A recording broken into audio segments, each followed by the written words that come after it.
just for colors. I could not believe my eyes. Your sample playback capabilities were just the best. And when I saw your resolution, wow, I was impressed. My Amiga, you're more than a friend, not just a gal pal. We're in it to the end. I can tell you exactly what you mean to me, but I know you'll always be inside my heart. I love when you get serious with desktop publishing. A digital painting girl, well, you are number one. When nothing quite will hit the spot, you're awesome at coding.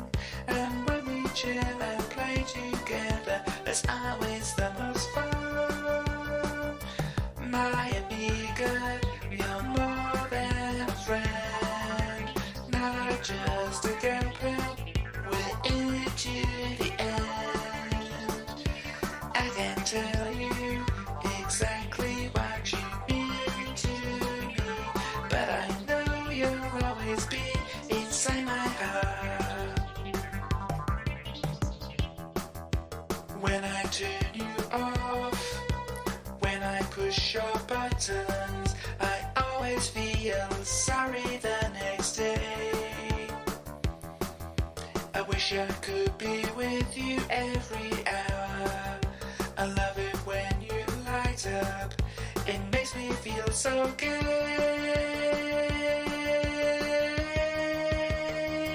My Amiga, you're more than a friend, not just a gal pal. We're in it to the end. I can tell you exactly what you mean to me, but I know you'll always be inside my heart.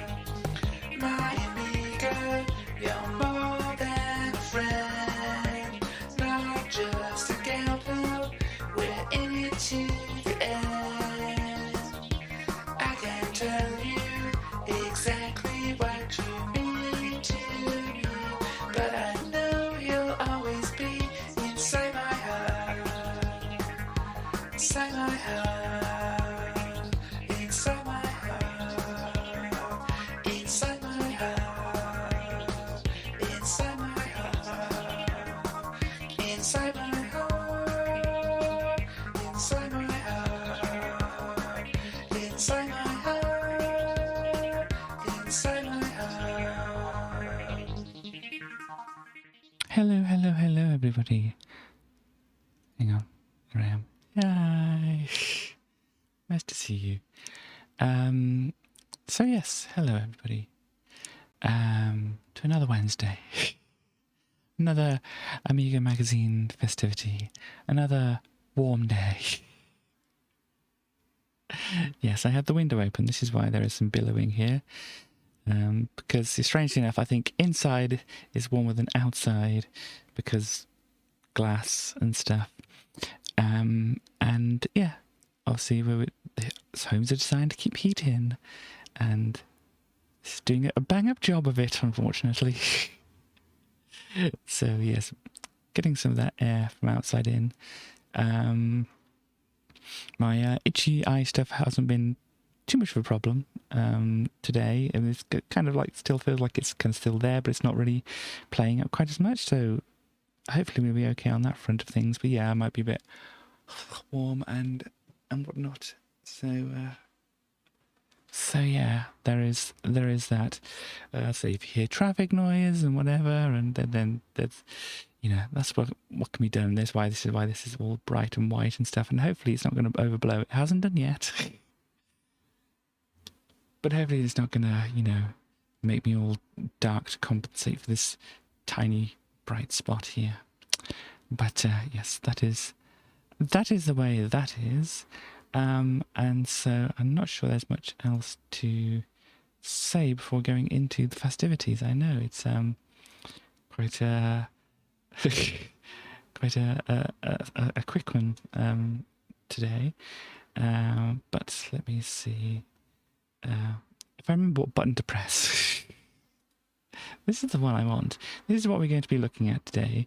We're going to having a look at the Amiga format of. If I can get this actually up on the screen here. Move it to the right place. This is the Amiga format of May of 1995. So, yeah, we got a bit of a Jimi Hendrix for some reason on the front of it. I'm not quite sure. Maybe it's because of the music thing they've got going here. It's a very, very tenuous link going on here. But we do have a Jimmy there. And so what else was going on in May of 1995? Well, we can have a look at some charts here. These are the charts. Well, starting the 7th of May, 1995. We can see something has taken the top shot, the top slot here. Dreamer by Live in Joy. I'm not sure if I know what this is, what this sounds like, but it apparently just popped right into the top spot, knocking Oasis down here. So what else is new here? We have a fairly classic song on here with Scatman John. Scatman Ski Ba Bop Ba Dob Bop. I don't know if he says that during the actual song, whatever. I can do it better than that, but yeah, I just got keep up ba dop bop. I don't know. Anyhow, moving on. We have Lenny by Supergrass. We have This Is How We Do It by Montel Jordan here. We have We're Gonna Do It Again with Manchester United featuring Striker. We have Where Have You Been Tonight with Shed 7. We have Adored and Explored, oh my, by Mark Almond here. Can't Stand Losing You by The Police. That's I can't stop losing. It's a shame Starly isn't here at the moment. We can show that we know some ska. Is that particular song ska? I don't know. It's kind of like they did some ska stuff, didn't they? I might be wrong. Where I Find My Heaven by the Gigolo Ants. And that Where I Find My Heaven, that was part of the thing I think we saw last week with the that TV show Game On. This was the theme songs. Where I Find My Heaven, where I Find My Heaven, and so on. So we had that hit there. We have Down With The Clique by Aaliyah. We have This Is Music by Verve. Wow, it's on the charts too. We have Work It Out by Shiva. Find the Answer Within by the Boo Radleys. 24/7 365 by Charles and Eddie. That's a Charles and Eddie one.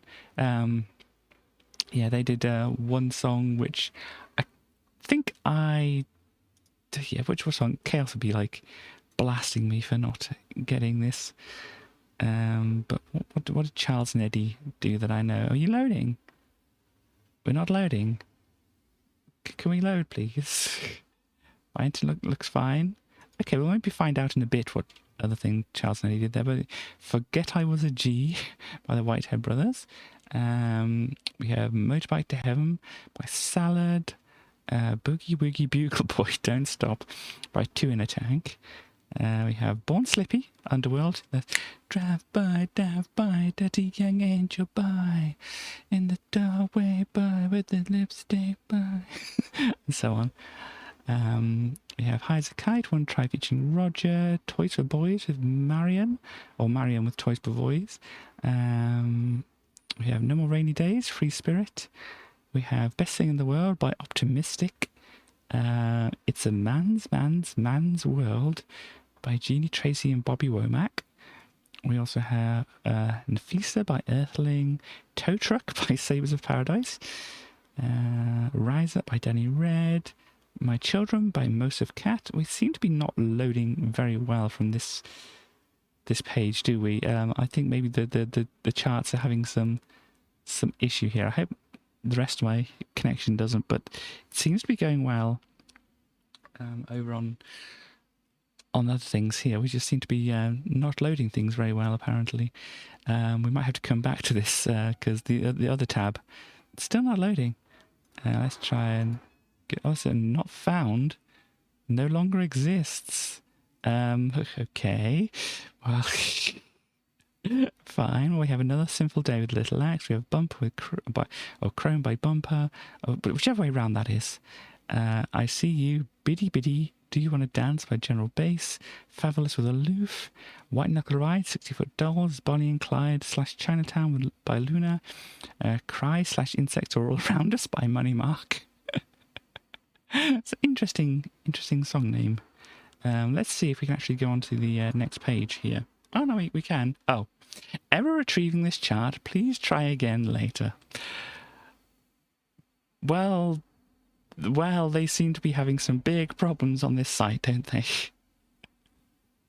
Oh, gosh, we will have to try again later. I mean, this loaded up fine, but, yeah, this is not going at the moment. So, let's go over, what else happened in 1995. And I don't like to dwell too much on the deaths and stuff like this, but this is like a person who is very well known.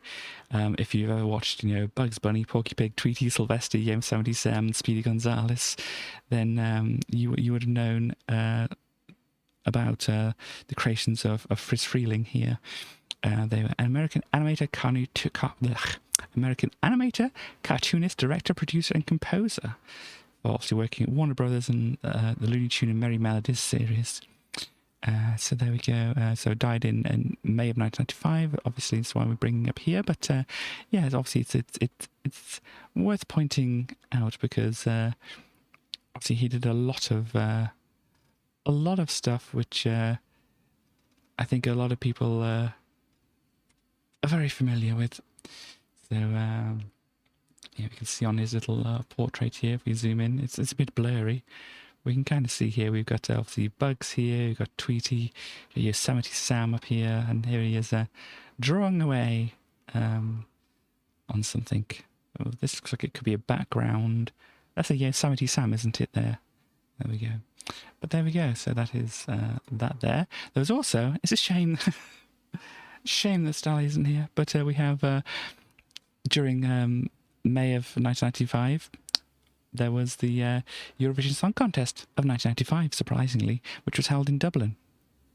And it's for the second year in a row, following the country's third back-to-back victory at the 1994 contest with Rock and Roll Kids.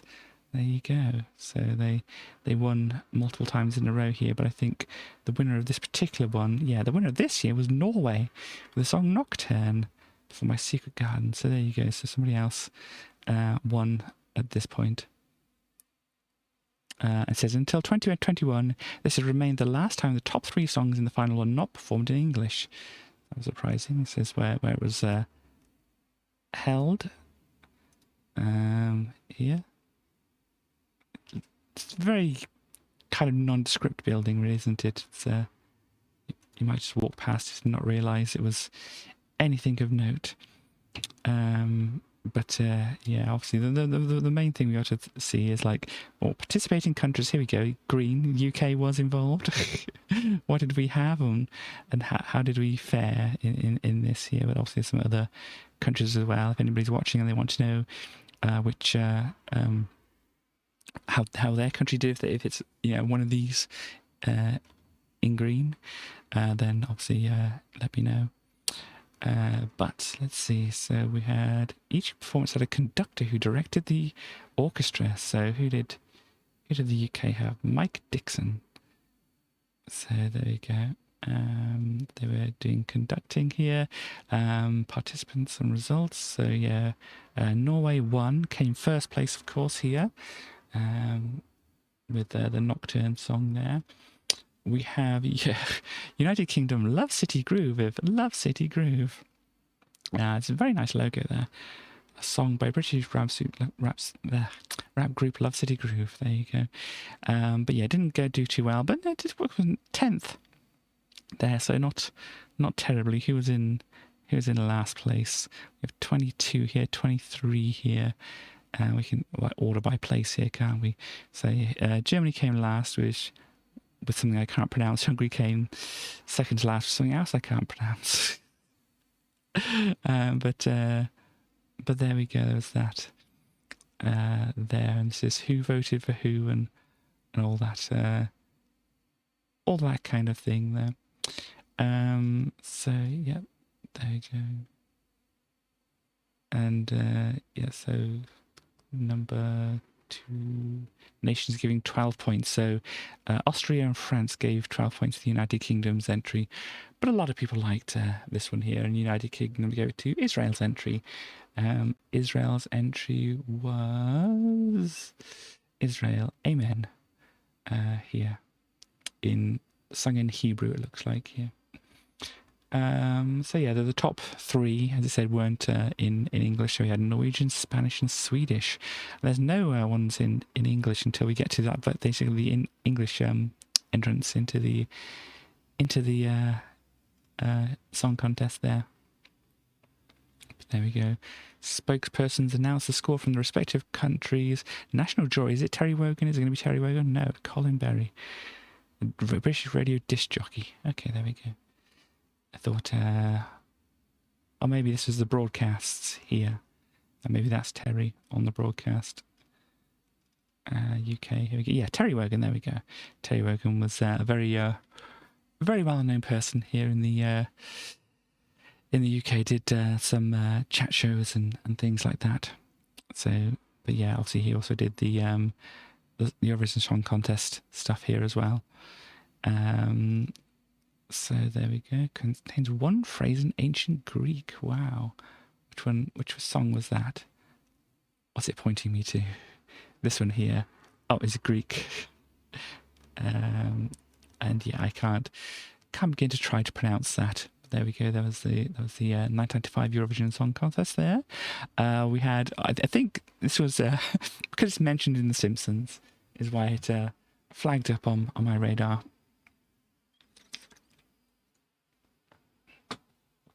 We have Matlock here, which I think ended in 1995.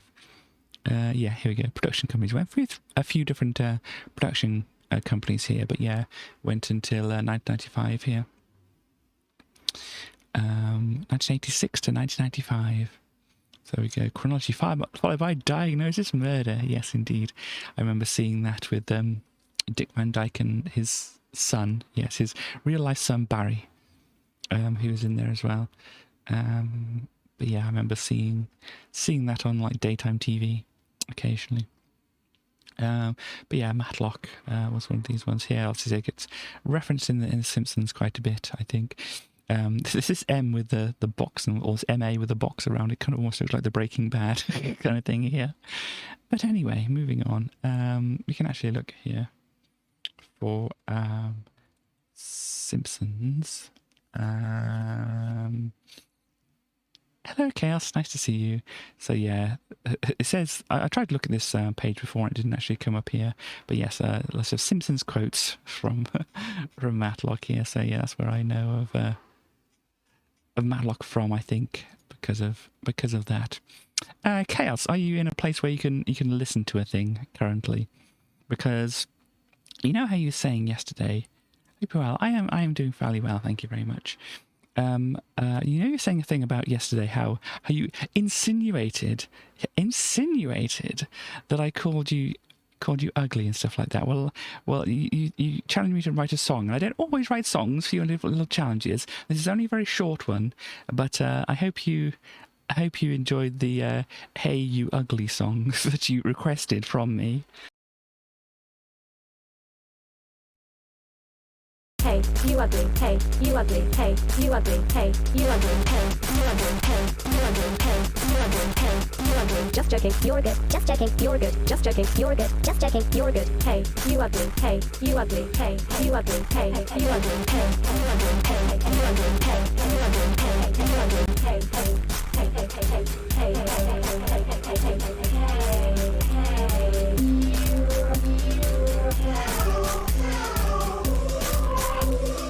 You're good, you're good, good, good, good, good, you're good, you're good, good, good, good, good, you're good, you're good, good, good, good, good, you're good, you're good, good, good, good, good, you're good, you're good, good, good, good, good, you're good, you're good, good, good, good, good, you're good, you're good, good, good, good, good, you're good, you're good, good, good, good, good.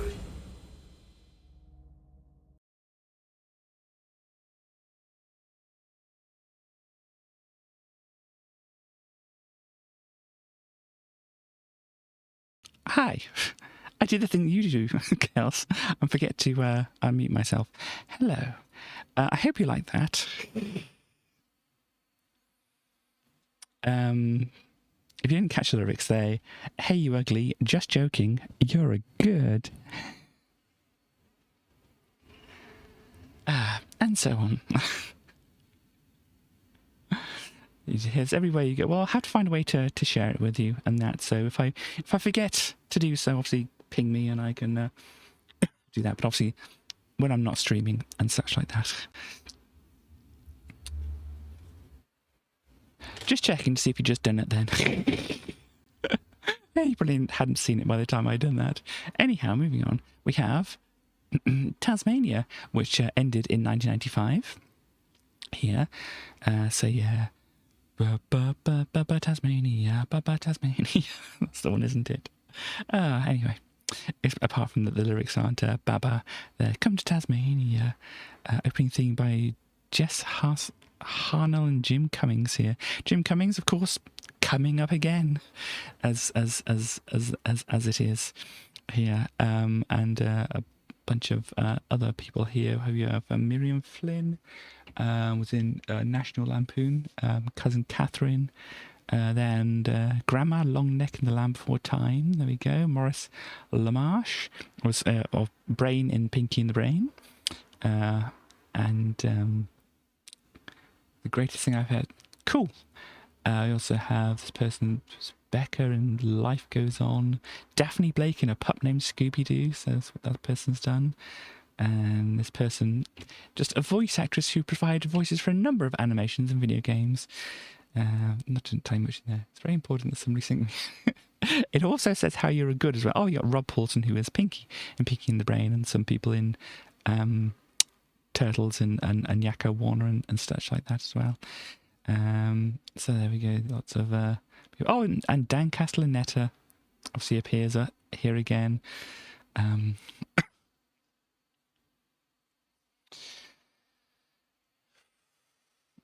Of course you do. Of course you do.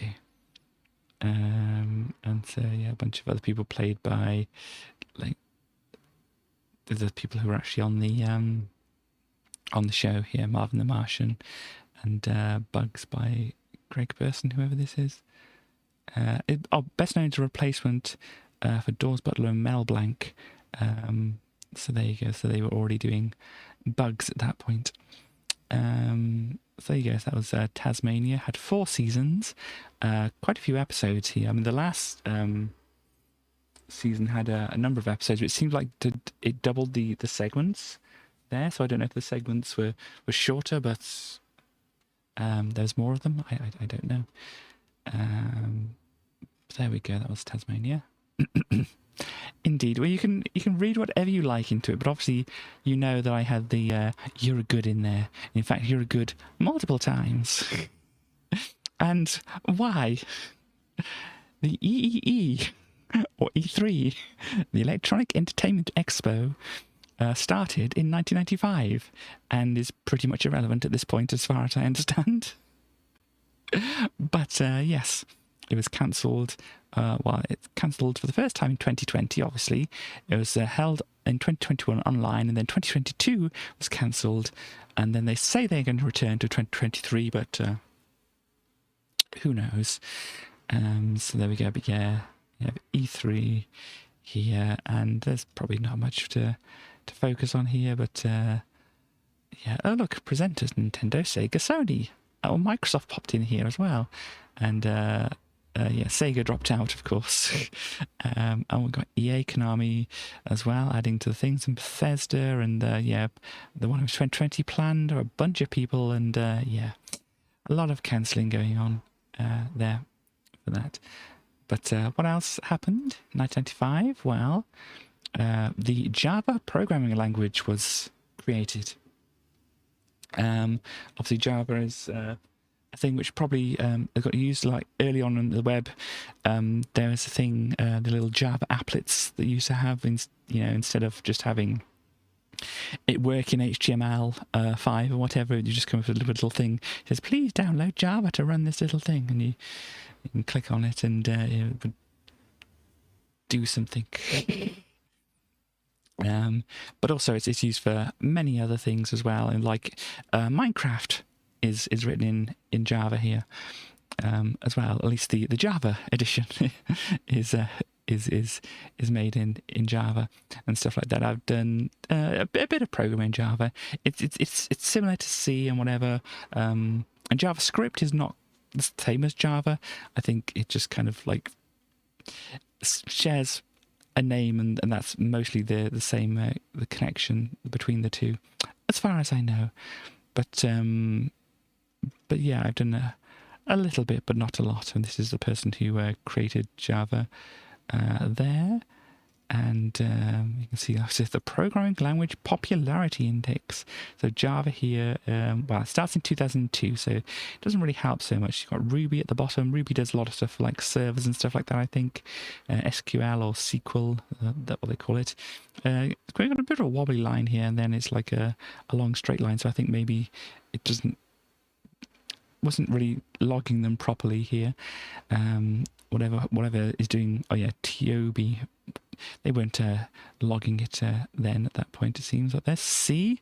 Well, C is when like very, very popular, and then, oh no, not so popular here. And Java's kind of had a dip here, but it's kind of come back up. So I'm not quite sure why that would be. But yeah, a lot of other ones wiggling on underneath here and not really going up or down so much. You know, C++ is like a little bit of popularity and like going down more gradually than C here. And you've got PHP here. Yeah, I don't know how they figure their popularity. Maybe it's from things on GitHub or whatever there. I don't know. But yes, that was there. And we're back to Fermat's last theorem again, because this is when the corrected proof was actually published here. Because let's go through the thing here. Wilde first announced his proof in June of 1993 at a lecture, and then September of 1993 the proof was found to contain error. 1 year later, in September of 1994, he figured out what the issue was and how to fix it, and then the corrected proof was published in 1995. So yeah, I've talked about it enough here. But yes, here we go. There's Andrew Wiles finally having his proof published there. And correct proof. Also out in 1995 was Freaky Friday, where yes, yeah, the mum and daughter switch places. It's one of those kind of films there. So yeah, I possibly have seen this. I may have not have. I really don't know, but that was out here, as well as Die Hard with a Vengeance was. Oh dear. A good day to die hard. You can see there the tagline was Yippee-ki-yay, Mother Russia. Indeed. But yes, Die Hard with Vengeance was out, and that was with Samuel L. Jackson, as well as obviously Bruce Willis and that. And oh yes, Jeremy Irons, who obviously has done a lot of other things, but I mostly know Jeremy Irons from this and playing Scar in The Lion King. So yeah, but he played the villain in that. But yeah, there's I like the first part when they're kind of running around trying to solve puzzles and things like that, and then just kind of got more action movie-y, and it's like, okay, it's just like another action movie thing. But that was out here as well. We also had Braveheart out as well, which, you know, most people probably know from They May Take Our whatever it is, but they will never take our freedom. I can't even quote it correctly, can I? But yeah. I don't really know too much more about the film myself, so I can't say much about it. Also, out in 1995, in May of 1995, strangely enough, in May of 1995, they're starting Halloween early, apparently, in 1995, with Casper. Yeah. Which was like a, what they call it? Not real life, but, you know, CGI version. But, you know, the ghost was CGI, but then the people were, you know, real actors and that kind of thing. I can't remember what do you call a thing which is like sometimes a cartoon and then they do a version of it with actual, you know, video cameras and actors acting in front of the video cameras. I forgot what you call it. They're not helping me out here either by saying it either. But they're the non-cartoon version of it here. But we had, what's it, Christina Ricci here, and Chevy Chase, or were they thinking of Chevy Chase? Yeah, before Pullman was cast for one of the people here, the father. It was Tom Hanks, Jim Carrey, Steve Martin, John Bridges, Rick Moranis, Dennis Quaid, Kurt Russell. Yeah, a lot of other people who were approached for it, but obviously didn't take it up there. And we had Eric Idle apparently in some of it as well. Yeah. Oh, look, Dan Aykroyd as Ray Stantz apparently in there. Clint Eastwood played a cameo, interesting. And Steven Spielberg was in deleted scenes. Okay. But yeah, he was a producer, so of course he was thinking of being in it there. But there we go, that's Casper there. Click there. We had also Johnny Mnemonic out. Another film I don't think I've seen. But I'm obviously aware of its existence. Yeah, obviously featuring Keanu Reeves here, as well as Dolph Lundgren and some other people, including Ice-T here too. So there we go. Maybe, I mean, this is thing saying low tech here. That rings some kind of bell. So I may have seen it, but I can't remember if I have. Also, there's a Bob Dylan MTV Unplugged album available at this time. Knocking on Heaven's Door here, of course. Times they are changing, like a Rolling Stone, some of the more known ones there. And also out was Take That album. Obviously, probably not something that I had myself, but it's something worth mentioning because it had some of their highest charting songs here. There's an alternate cover of them just looking moody around there, but then there's also this other one which looks a little bit Sergeant Peppery. Oh, they got little their action figures of them in a box. It looks like there. Also, kind of worth noting here, the Rembrandts album. Now, does anybody know what the Rembrandts are famous for? I do. I don't know if other people look at credits for TV shows and stuff like that. People probably know, but they did the what it says here, the 15th track, which was a hidden track on the original album release, is "I'll Be There for You," which is obviously used as a theme song for Friends here. But was this a re-release then? It says on the original album release, it was actually a hidden track, which is strange for it to really be a hidden track, but maybe on earlier pressings they weren't kind of ready for it to be released, but that's what they did there. And I don't think I know any of the other songs, but they did do that. And also there was a David Bowie compilation album. I think was it some like live performances and whatever? Yeah, some live performances. So we had a few different ones here. For there. So this one's on a Dick Cavett show. This one's from Earl's Court. This one's from Nassau Coliseum there, and Carnegie Hall. So yeah, looks like some things here. Now let's see if we can actually get this website to work here. Is this going to work now? We're going to be able to have a look at what was next on the charts here. Yeah, the official singles chart website here is not doing well today.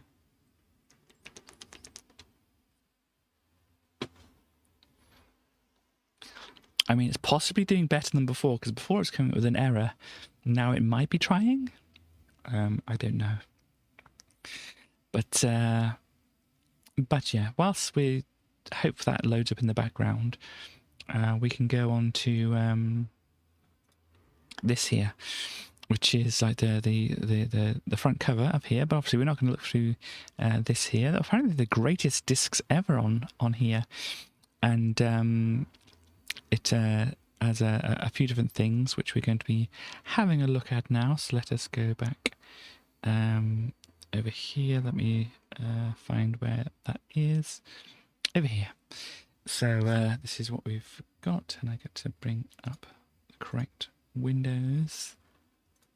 And yeah, move this where I can see it. Ah, gosh.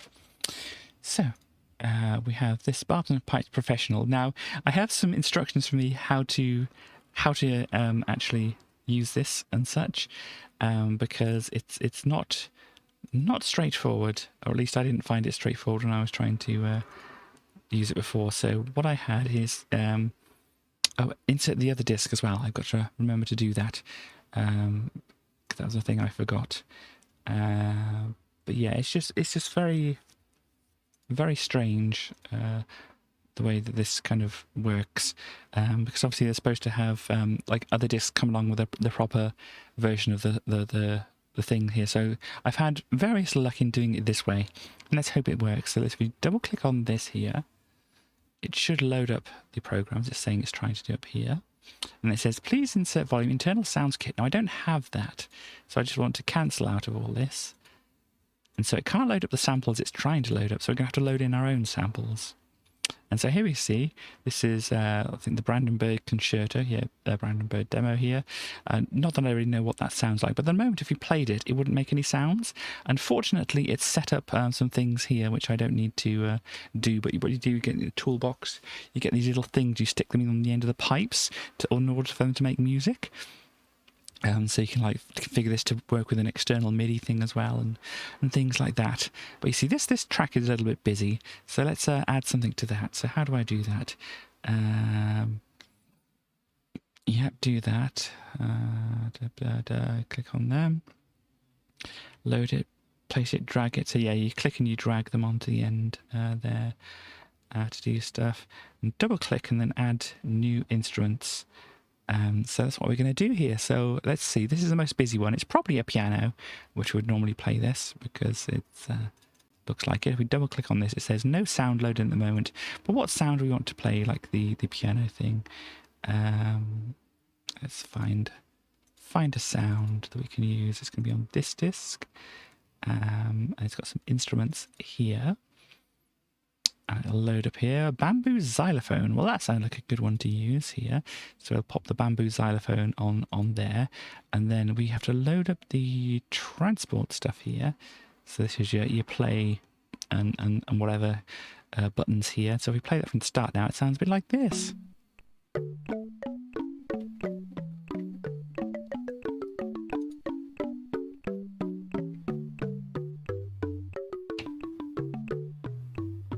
Which is very pleasant. Obviously we don't have the other tracks going on as well. So what we can do, stop it. We can load in some of these things. This is the violin. Oh, the cembalo. What is a cembalo? It says what they are here. Oh, it doesn't look like it's in English because that's flauto. So it looks like probably a flute up here. So I don't know what a cembalo is. But here we go. This one isn't connected or something. I don't know what these things mean. Oh, this is now connected, is it? Or now it's connected? I don't know. Well, let's add something to this here. It says it's a violin, so of course we're not going to use a violin for it. What can we use? A digital saxophone. There we go. We're going to load that onto there. We can also add things to these other tracks. I think this needs to be linked up there for it to work. And then we can load... Oh, guitar. Yeah, of course we want a guitar on here as well. And push the button, KT, and then this one, another violin. So of course we're not going to use a violin. We can use a dog bark. Of course. They did that in WizKid, use a dog bark or something. So there we go. We can also go down and see what else we have on here. A falling piano, interesting. But let's try something here. Fuzz guitar, that's neat. What else do we have? Oboe, orchestra hits. That's gonna, yeah, steel drum. We'll go with the steel drum on this next one here. And then on the last one here, we can add a different instrument, which is going to be like a rock organ, piano, boring. Let's find something else here. FM and clarinet. Let's go with that. Let's see what this sounds like.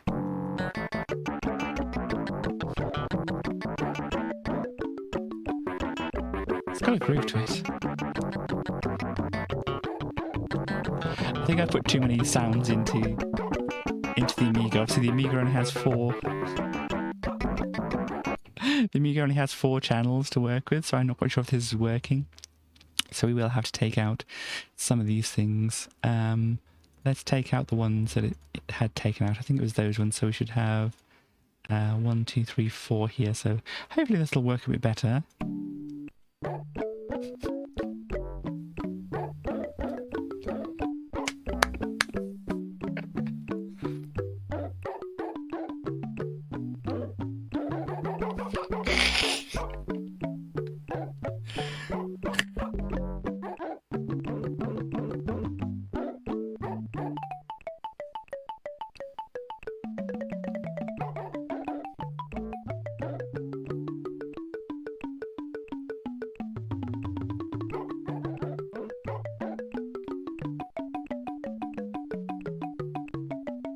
I mean, obviously we've got some things that aren't playing here, so let's try and link them up.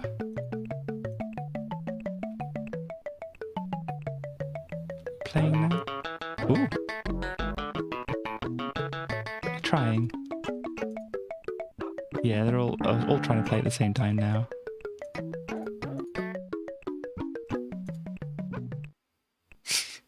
Oh, this is the end, I think. Yeah, let's try. I do like the dog barks. They just add that je ne sais quoi to things, don't they? In fact, if you put this on the main instrument and don't have that as a bamboo whatever, yeah, bamboo xylophone, just put the dog bark on that. Apparently you can do like vibrato, modulation, attack release, and a bunch of other things you can do to the sound, but we just want to play it as it is.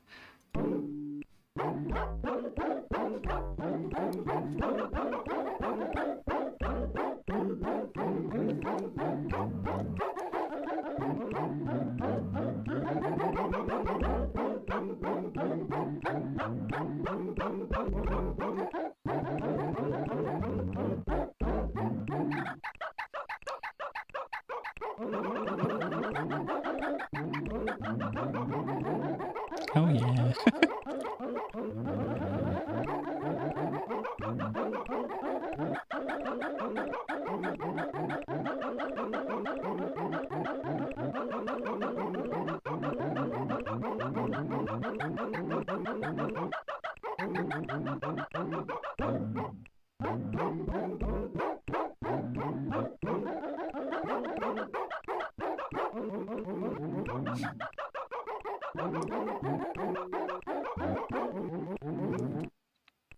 There we go. So that is that program. So I think if you go into these things and you can do it by this, can you? Can you do like a piano roll? What is this? I don't know what that is. Can I like view it as a piano roll? You got staff notation. A piano roll here. So we take off the staff. Here we go. So also a hybrid thing it said, didn't it, here? So we just want the piano roll. There we go. This is easier to understand. Oh, you can't click things on here like you can on my usual software to make noises. So you kind of have to... how do you make notes? Do you do this? No. Do you draw in things like this? Whoa! There we go. That's how you draw some things in. If you play this.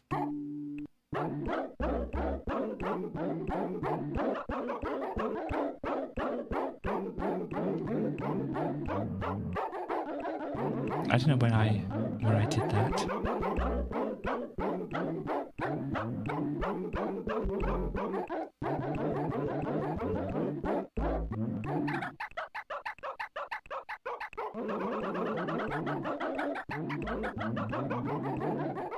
Well, I don't know what's going on. But there we go. So that is that music software. That was how you use it. I would rather be using the software I'm using nowadays, of course. It's improved by a lot by this point. So next up, let's have a look. Oh gosh, I've got the wrong thing up here. So, do you remember when we were asking whether this whether a certain game was like Doom for the Amiga and whatever, and that kind of thing? Well, let us have a look and see what might have been, but really wasn't Doom for the Amiga. And let us reset this. Do some loading. Death Mask. If you can't read that, that says Death Mask. Do some loading. Oh, here we go. Oh, well, the second player is plugged into the mouse port, so that's obviously going wrong here. But if you look at the first screen here, here we go. Gosh, this is awkward.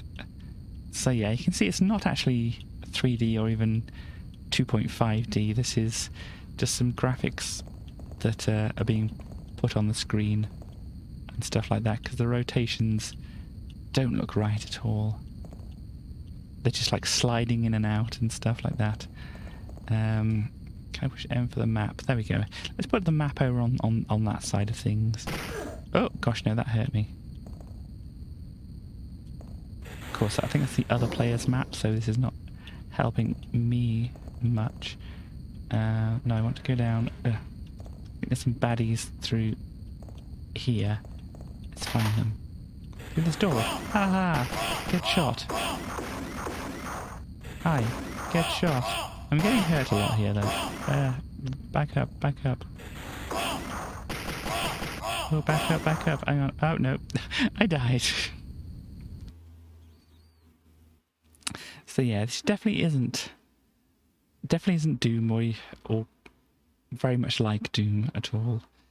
It's certainly Doom inspired, but it is not Doom at all. See, if M is if M is the map for that player. Oh. Hi. Oh no, I've got two of them. Oh no. This is a bad thing. Are they there? No, they died. Okay. And I'm not doing so hot either. Okay, north wing. More through here? No.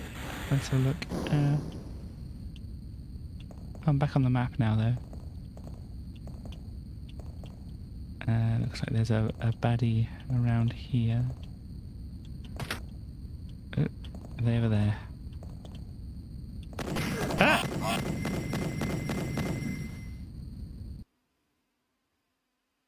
Looks like somebody else shot me. So yeah, that is definitely not Doom for the Amiga. Let us see if there's other thing, because they got the other one on here as well that looks maybe like it could possibly be a bit like Doom. So let us load that one up as well and see how that fared. Oh, look, yes, keyboard, mouse, joystick, and stuff like this. You're about to be doomed, indeed. But this one, I think, ran a bit better. Here we go. This is more like Doom. How do I shoot? How do I shoot? Oh, this is not good. J for joystick. I shoot with this. There we go. So yeah, it is a bit slow, but it's... Oh gosh, I ran out of ammo. Hang on. Stop following me. But yeah, I don't have a gun in front of me. Boop. So yeah, this is definitely more like Doom. It has some horrendous head bobbing. Oh no, more aliens. They're over here.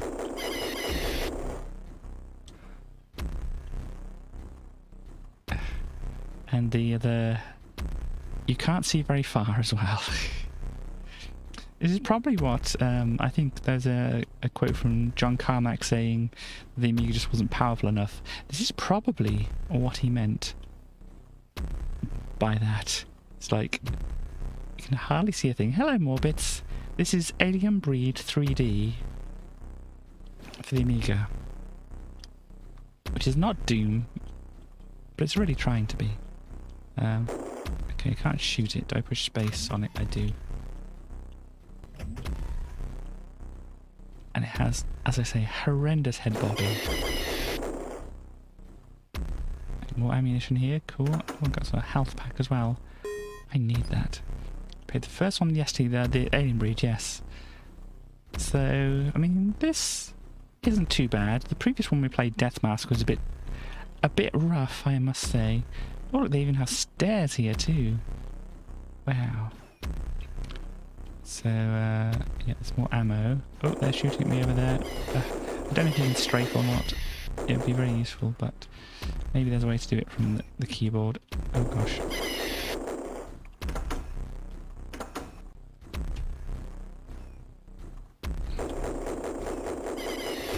But yeah, strafing is very useful in games like this.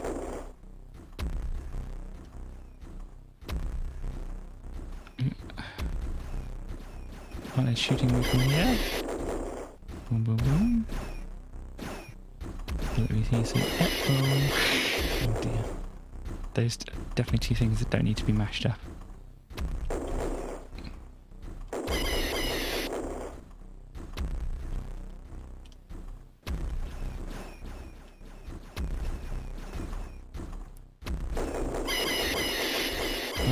Oh dear, my health situation is not looking good and my ammo is pretty low as well. Oh gosh. Yeah, my ammo is completely gone. Let's try and run past them. Ah! I think I died. So yeah, there we go. That is that is that. So they tried to do some Doom-like things on the Amiga. And, you know, to a certain degree, they may have succeeded on some part of that, but not a lot. Now, there's the subscriber disc, which we can have a look at as well, which is here. Excuse me. Which is down here. Let's have a look at this. And there's a few things on here. There's a fractal program, the Smart Fract. I couldn't figure out how to get away. Another Doom clone a while ago. I think I tried to show off another Doom clone, Substation. I can't remember that one. But I remember I tried to show off one that comes a bit later called Gloom from the Amiga Power ones, and that just didn't work. But these two did. So yeah, the fractal thing, it looks like you have to have some other things installed as well, and I couldn't figure it out before the stream here. There's also a thing called Phenomena, which looks interesting. It makes like lightning patterns or something like that, which also looks a bit good, but then I couldn't figure out how to properly use it because it needs some other libraries and things like that, and yeah, I didn't want to look too deeply into it and such like that. But what we can have a look at is Ooze. So if we unpack this here, we will go into the RAM disk where it will have unpacked too. We can't see anything, so you have to go show all files, and then go into Ooze here. And this may already look like, maybe this is a game we know. Indeed. I think people have mentioned that before. It's intentional, by the way. Let's just turn the volume down on this a little bit. There we go. So what this Ooze game is You may know it as Spot. You may know it as, was it the Infection? That was another version of it here. But yeah, it's basically that thing. You kind of move around and duplicate your counters, or just move them if they jump a bit further. And then the way that you win the game is by going on top of the other counters. Yeah, they grabbed mine here. The animation on here isn't too great. Yeah, I can't jump. Of course. Who would do such a thing?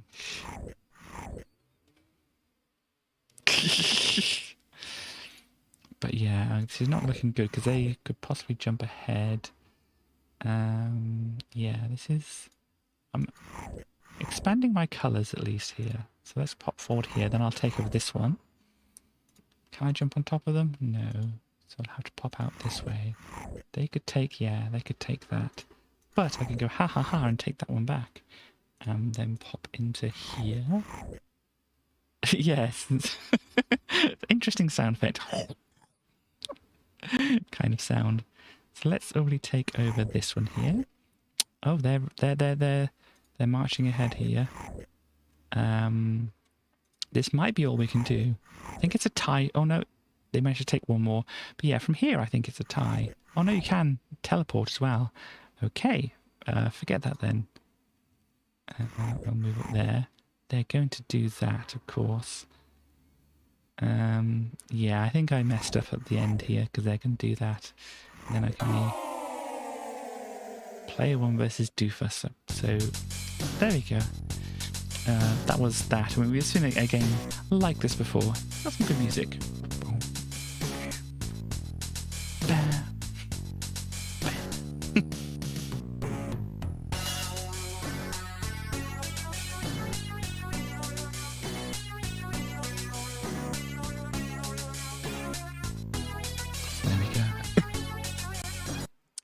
Yeah, so that is that for the Amiga stuff for today.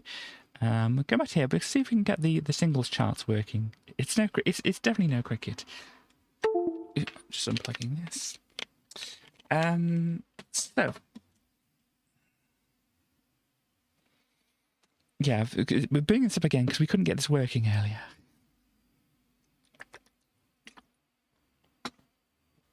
So. New in at number 1, Unchained Melody by Robson and Jerome. So you may know, it's the Righteous Brothers who did it. Oh, my love. I think this is here because of Ghost, isn't it? No, they used the original, didn't they?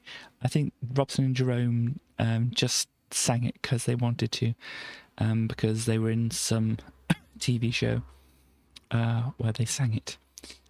Oh, well, some might say popping right back up the charts here. Oasis. I don't know what happened there. Maybe they sold out and then got some more stock in and it popped right back up. So there we go. We have Your Loving Arms by Billy Ray Martin. We have Only One Road by Celine Dion. That Look in Your Eye by Ellie Campbell. Is Ellie Campbell the one from UB40? I think that's who that is, isn't it? We have Your Star, Rod Stewart. We have All Together Now, Everton FC. Oh dear. Take Me Down to the River by Skin. When I Come Around, Green Day. Oh, that's a good one I like. I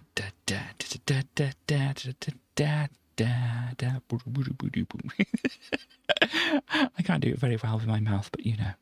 Made in England by Elton John. Move Your Body by Eurogroove. When Do I Get to Sing My Way by Sparks? I think we saw that before, didn't we? I don't know.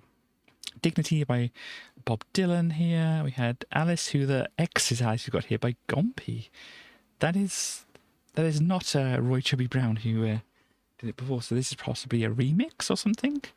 We have Red Hot by Vanessa May. We have Why Did Ya by Tony DeBart here. We have You by Stax. More Human Than Human by White Zombie.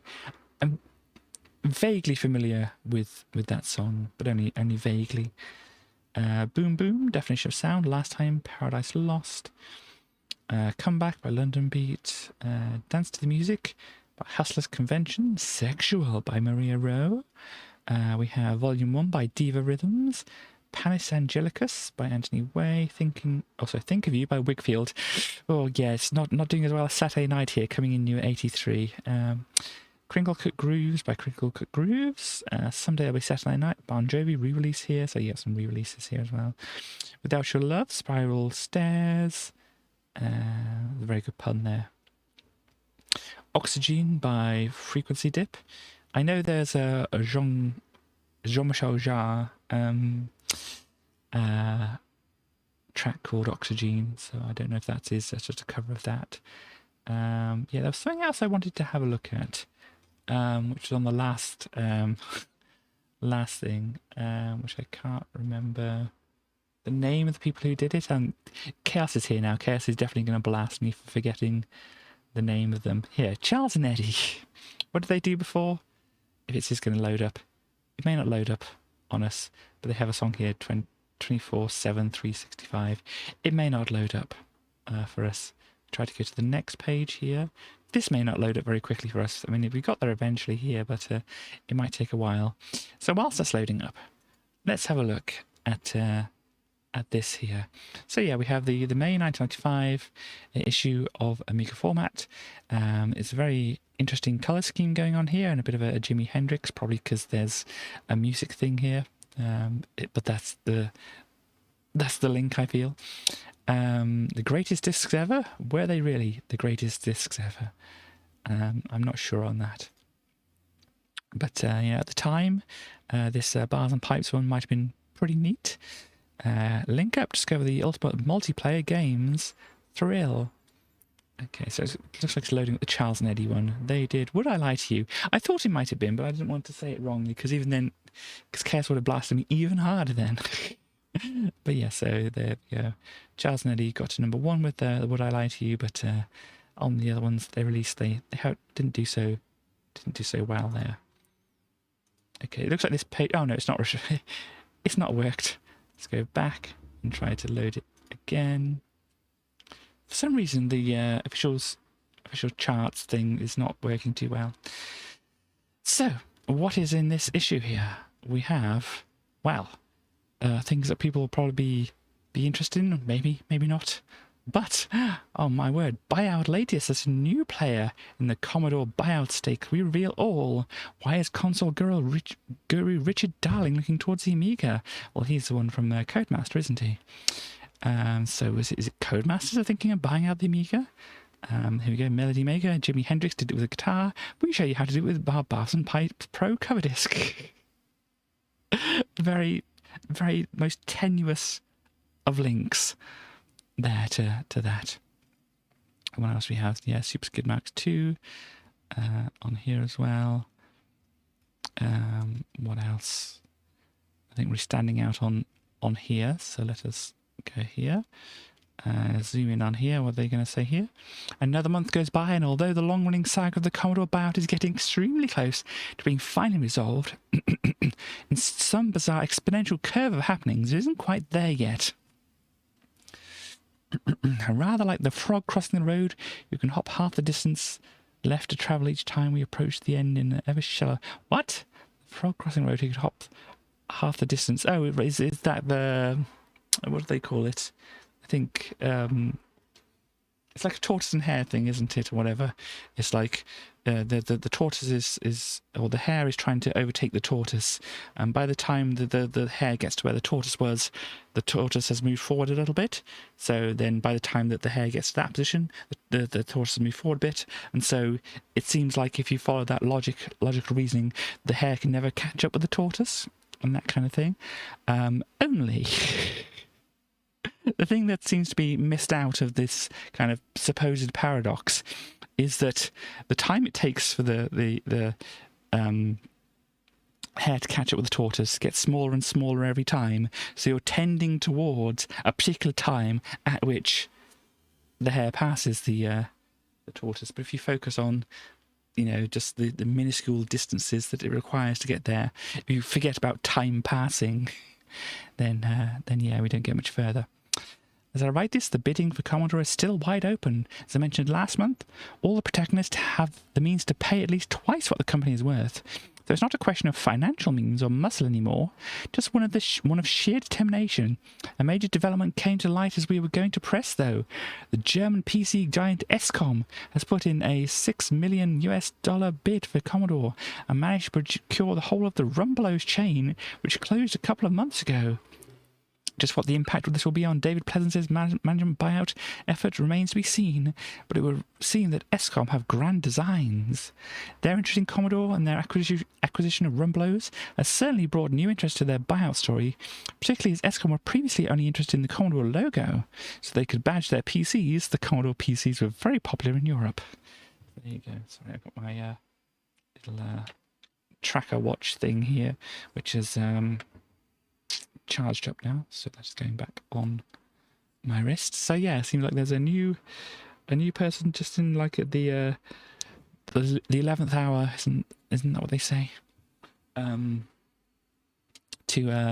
take over here from everybody else here. It seems likely, although we say this nearly every month, that something dramatic will happen to Commodore by our next issue. So keep an eye out for it.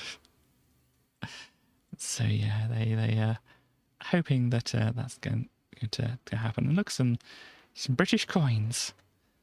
Is this going to be technically the old 10 pence? I don't know. It doesn't look. Then scale is possibly off here, so I don't know. It looks maybe like it's the new one, but anyway, I say new. New air. We might have the charts up. Let's see. Nope, the charts aren't working. Let's try this again. Go back. Click next. It's really not working this time, so let's wait for it to try and work itself out. I really don't know what problem they're having with their server there, but here we go. They have a very more dramatic looking page here. Escom enter the race for Commodore. We have like David Pleasance over here still, and there's some more stuff getting put over here. And it's probably not going to tell a lot more here, but Escom are Germany's second biggest computer company and join American chain of retailers CEI, Creative Equipment International, and the Commodore UK management buyout team led by David Pleasance in the bidding for Commodore. Anybody in America ever heard of Creative Equipment International? Because apparently it's the... Oh no, it says the Escom are Germany's second biggest, but it doesn't say anything about CEI here. But yeah, does anybody know about CEI in America? Under the original terms of the liquidation, the final phase was to take only 14 days. But yeah, it's been a bit longer than that. But there we go. So yeah, if we look at things here, we see that Jeff is still not here. What are these people talking about here?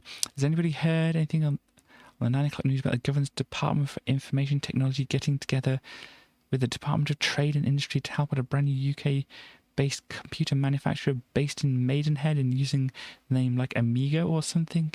I thought not. For a start, we don't have a Department of Information Technology. Ah, dear me.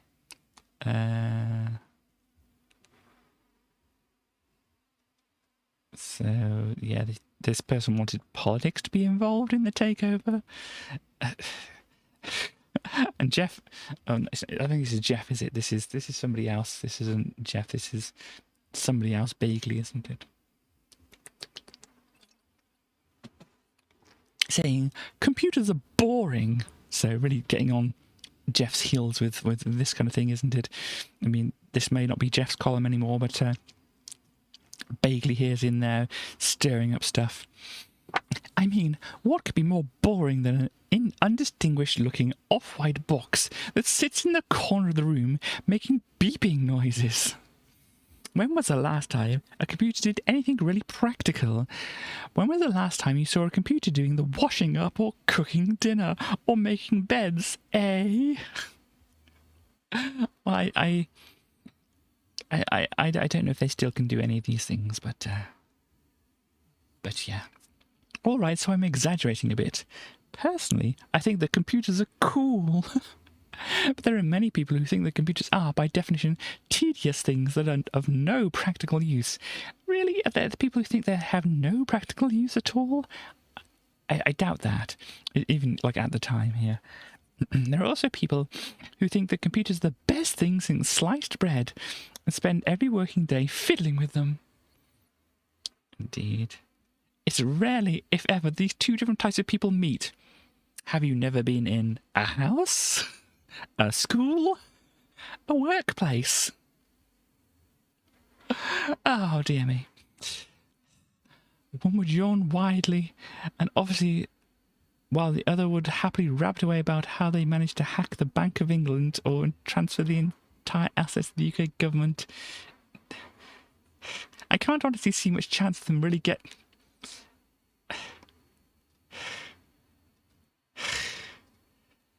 Yeah, this is... They may not be Jeff, but they're certainly following in the footsteps of Jeff, aren't they, here? Okay, so now they've got Richard Darling down here. Hang on. I want to clear things up here. Why is console guru Richard Darling looking towards the Amiga? Oh, so this is not to do with the buyout, even though they stuck these things right next to each other, and so you think this might be a caption for this here.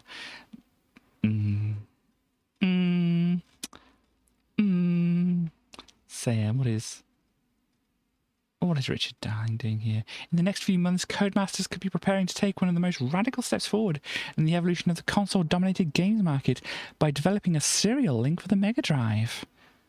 Well, there you go. The J cartridge has 2 extra joystick ports. Did anybody ever see that? Cult movies on CD. What are cult movies? Movies are Female Vampire, Fascination, Flavia the Heretic, Haxon, Tender, and Perverse Emmanuel. Oh, I don't think these are what we would call cult movies nowadays. But I don't know these movies, but from the titles of them, they seem slightly titillating, as the phrase may be. Booster month for CD32. There's a new improved SX1 unit.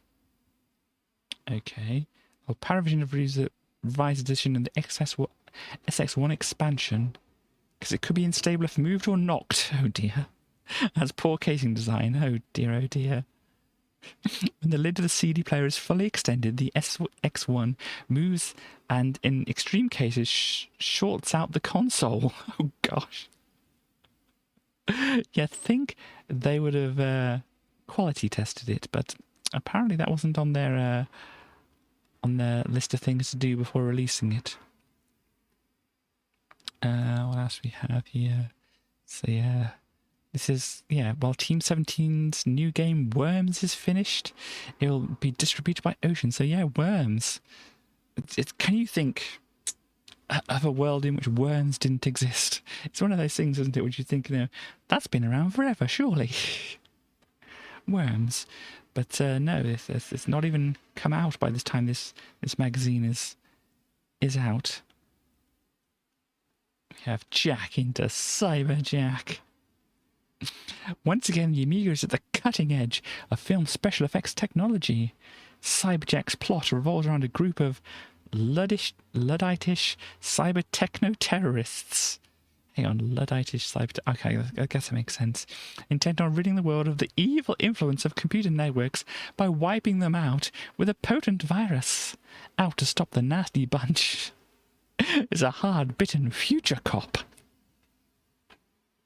They can really write words here, can't they? I can really say words. I'm so good at it. This is like some news, but they're going into a FutureNet thing here, so you can look at Amiga Format on FutureNet, apparently. Amiga Format can exclusively reveal the heaviest traffic occurs on the Amiga Format news pages. I guess everybody's trying to figure out what's happening with Commodore, really. There. We have art on the internet. Be prepared for some truly radical and innovative approaches on the internet. this is art, apparently. Unfortunately, we don't have our qualified resident artist around to ask if this is really art or not, or what type of art it is, or what feelings this is supposed to invoke, or whatever. So we're kind of stuck just being art plebs, unless anybody else is an official artist around here. We're unfortunately stuck with being plebs here. We also have something here. Oh, SFX, obviously looks like a science fiction magazine thing here. They got Batman Forever, Judge Dredd, Doctor Who, Star Trek, Terry Pratchett's in there as well, Red Dwarf, Aliens, and Thunderbirds, and Johnny Mnemonic's down on here, and yeah, so there's a lot of things appearing on here. Excite your Amiga with a hard drive, indeed. Moving on, indie. Obviously, no sign of Jackie here, unfortunately. I miss Jackie being part of this. Melody Maker, once again, we're using this picture of Jimi Hendrix.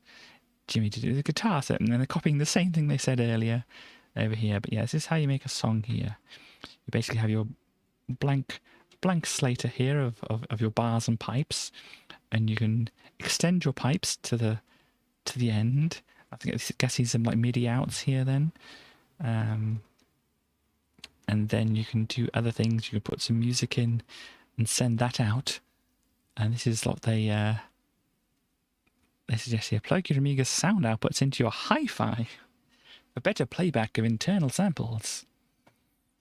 Or a basic MIDI setup of the Amiga and one sound source. So you've got your MIDI keyboard here and your little box, which then plugs into the Amiga. Obviously, the Atari ST had just some ports on the back, some MIDI ports already on the back. So it had a leg upon the Amiga in that respect. I think a lot of people... I think Fatboy Slim used an Atari ST. As far as I know. I might be just speaking out my butt, but I think he did at some point. And we also have a thing here. We have a MIDI in from like a specialist bit of MIDI equipment here, and then a MIDI through thing here, and then a MIDI in thing. So this is if you got your more music focused setup going on here. Here we go, the Amiga phone. So yes, is what we were using to make things, and we can like play around with things there, creating a bass line, put in these things, and then yeah, you can attach a bunch of different things to the pipes here. I don't know exactly how all of this works, and it's really not relevant for me to look into it. Look, wow, recommended equipment. The Roland JV 1080 is one of the best synth modules available. It looks amazing. It's probably like well out of date, and I can do what it does and more on my laptop here. But I would still want one of these, because look at it. How could you not want one of these? It looks amazing. It's got a lot of buttons on the front of it here. Really nice. There's also a Korg keyboard here. Looks like a fairly standard kind of MIDI keyboard going on here. And then we've got, if you only want a bit of change from £5,000, rush out and buy Emu's emulator. Indeed, this even has like a disk drive which you can put things in. I think this is like a sampler kind of thing. But look at this thing. It's amazing. Yeah, the emulator, actually, I think a version of that was what was used. Cause I looked up some of these things occasionally. I think an emulator, or a version of such thing, was the keyboard that Ferris uses in Ferris Bueller's Day Off to make the sounds at the start. I think that's right. And here, future music, definitely Moby. Of course, the Oasis album was called Definitely Maybe, and that's what they're riffing on here. But it's like, this picture, it's definitely Moby. We can't really see too much, but you got some things about sampling going on here. So there you go. But yeah, it was sampling in the early days. I said the early days in 1995 here. You could use your Amiga to play samples, or you'd have to get some equipment like this thing here to do it for you. And obviously, that was just about £5,000. So yeah, there we go for that. Some stuff over here. Magic illusions. Let's see if this brings up for us. That is, it also says 3D in 3D. That picture is if you're trying to look at it now. If you're watching back on the VOD, please pause to look at it if you want to look at it some more. I'm going to move the picture now. Oh, it's got some fractals going on here as well. The beauty of chaos. Got this person. You got to talk to this company here.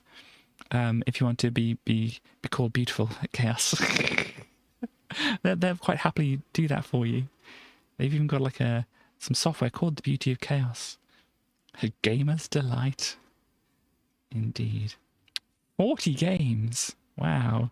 From different categories: action, jump and run, or platforming games, as we would know them, card games, puzzles, strategy games, a whole range of computer entertainment to wait. So yes, this is one like the CDs you could get with like a bunch of 100 different games or whatever on in there. It's like, this is a version of Solitaire. I mean, Solitaire's all good and whatever, but you kind of like, we're hoping for a little bit more. The future of video gaming. Oh my. Multiplayer games are the games of the future. Gosh. Steve McGill finds out how the mighty Amiga brought that future to everyone yesterday. Indeed. Look at their graphics here. So you got your Amiga with a monitor here with some biplane game on it. And you got this, whatever this is going on here. Oh, that's skid marks here. Some clicky management sim kind of thing going on there. Some racing game and another thing, probably Populous or whatever. Oh dear. Oh dear, oh dear. I think it says make your own cable, but that's not what we're looking at. Battle of the Sexes.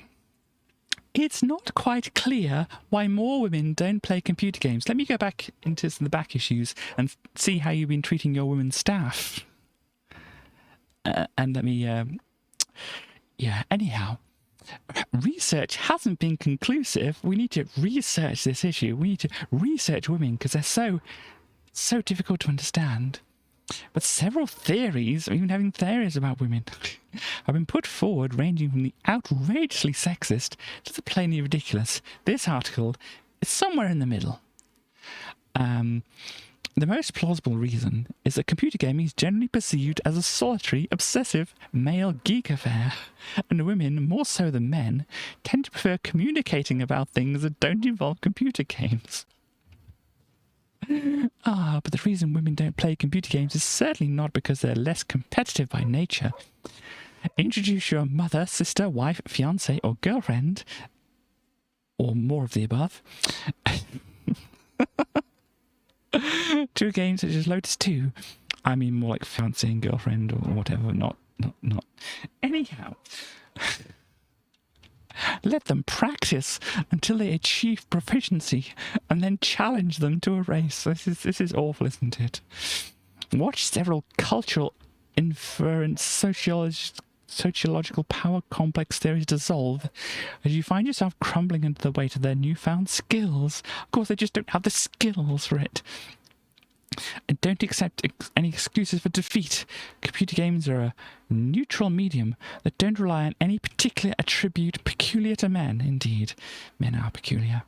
If you beat them, it's because they're crap, so rub it in. Hang on. Who is this aimed for? If you beat them, are they really just saying rub it into to the woman you've introduced to a video game just now and say, haha, you're crap at this? Oh dear. Anyhow, this is Steve McGill being questionable. The things people do, indeed. Looks like this one's on fire or something. It's the same picture, but redder. Oh, dear me. Cross-platform shenanigans. So he's got serial links going over the Alien Breed 3D, apparently. There we go. Previews. Virocop. I think I've seen this mentioned before.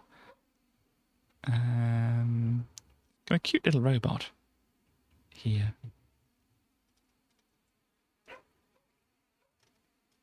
Doing cute little robot things. Yeah, it's kind of got like cutesy graphics to it. They look like a snooker table they're on. I'm not quite sure exactly what's happening here. Because obviously this looks like they're on a snooker table. Well, it looks like they're on a snooker table that's on another snooker table. But then here they're like bigger than battleships?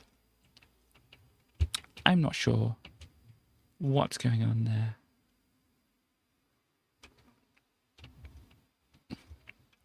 But anyway, they also got some Soccer Manager and Powerhouse. So it looks like some kind of war sim thing. There. Turbo Tracks, Conan the Conqueror, the pinball game with no name. Interesting. So we've got Conan the Conqueror here. Is this supposed to be Arnold Schwarzenegger? I don't know. And then a racing game. It's a very cute little picture down here. Flight Amazon Queen. Okay, it's like a point and click thing going on here.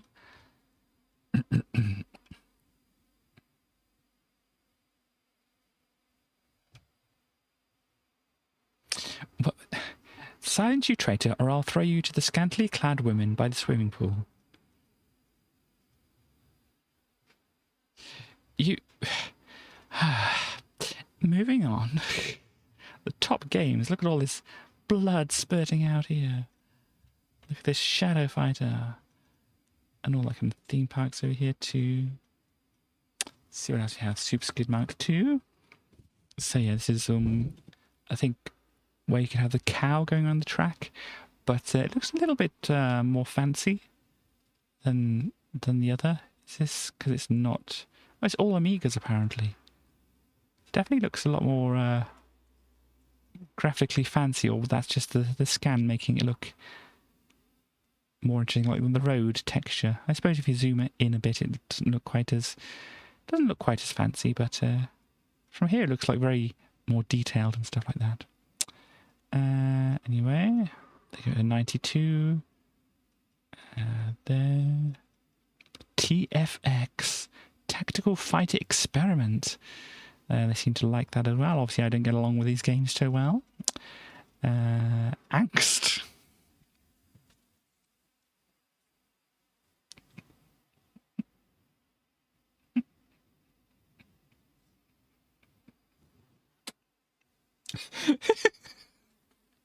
Okay, so imagine them talking at this developer.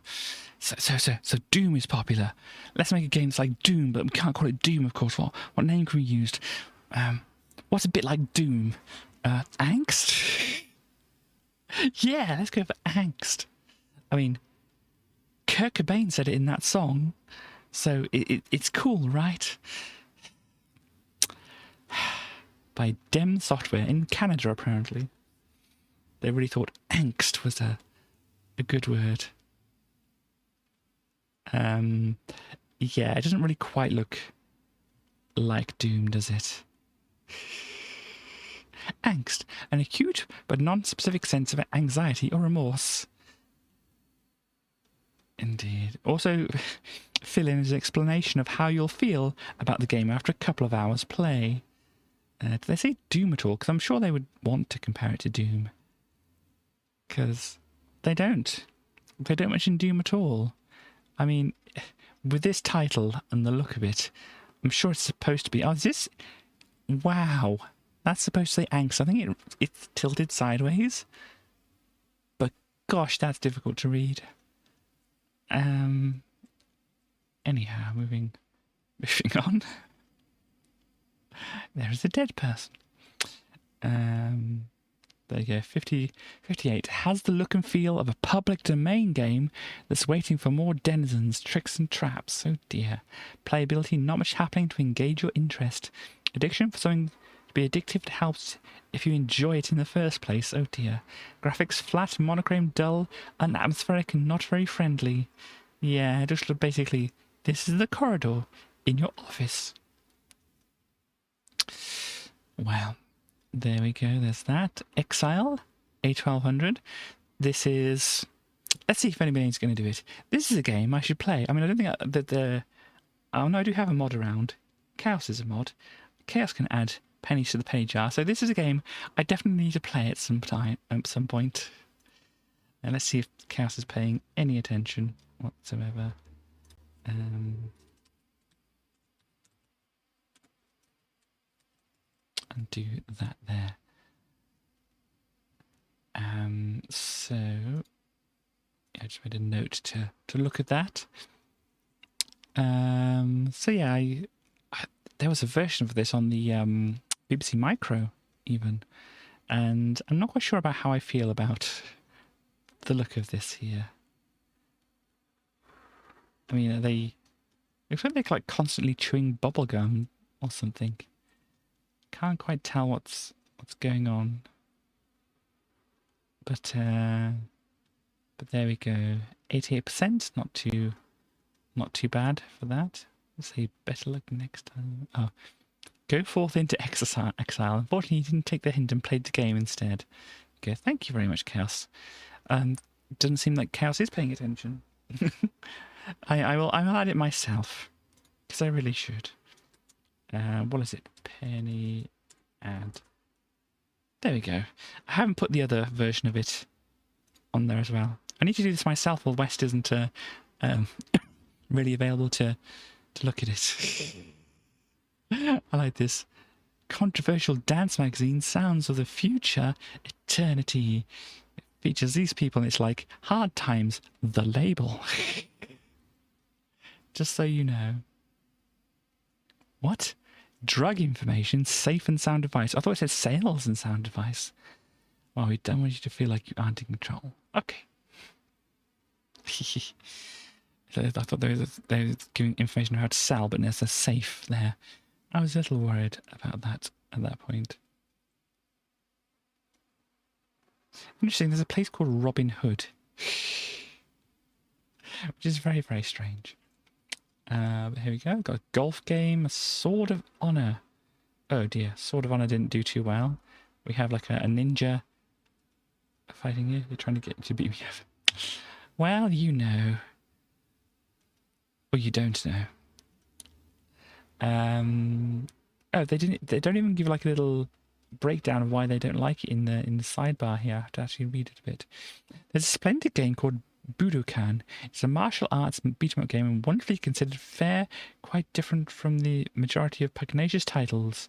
So yeah, it says it's 4 years on. It's hacking or slashing. Sword of Honor is really rather pretty, though ponderous and linear in the extreme. Oh dear. It's neither good enough to compare to the best of the beat-em-up genres. Well, it's neither good enough to combat the best of the beat-em-up genres. Okay. Indeed. Oh dear, rather expensive. $19.99. If it's not good, then obviously you won't want to pay that much for it. Live tips of Katie. If you don't like it, you probably shouldn't pay very much for it, if anything. There's a game called Wiz, which I don't think we've heard of before, but apparently there's a little rabbit who goes around on an isometric thing here. There's a rabbit there. Oh dear, 2 out of 10, a bloody nightmare. A joypad chuckingly annoying experience. Dear oh dear me. Let's see here. Oh gosh, Manchester United, the double. Oh, you can tell it. I really love those kind of games. Ruffian. Oh, seems like they're mooning the camera here. Gosh, this is a not your mum's game. Oh dear. And I don't know what's going on here.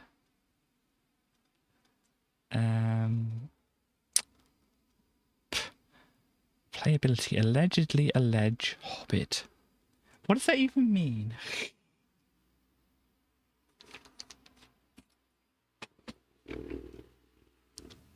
Allegedly allege Hobbit. Overall verdicts alleged too far. It's steeped in mediocrity.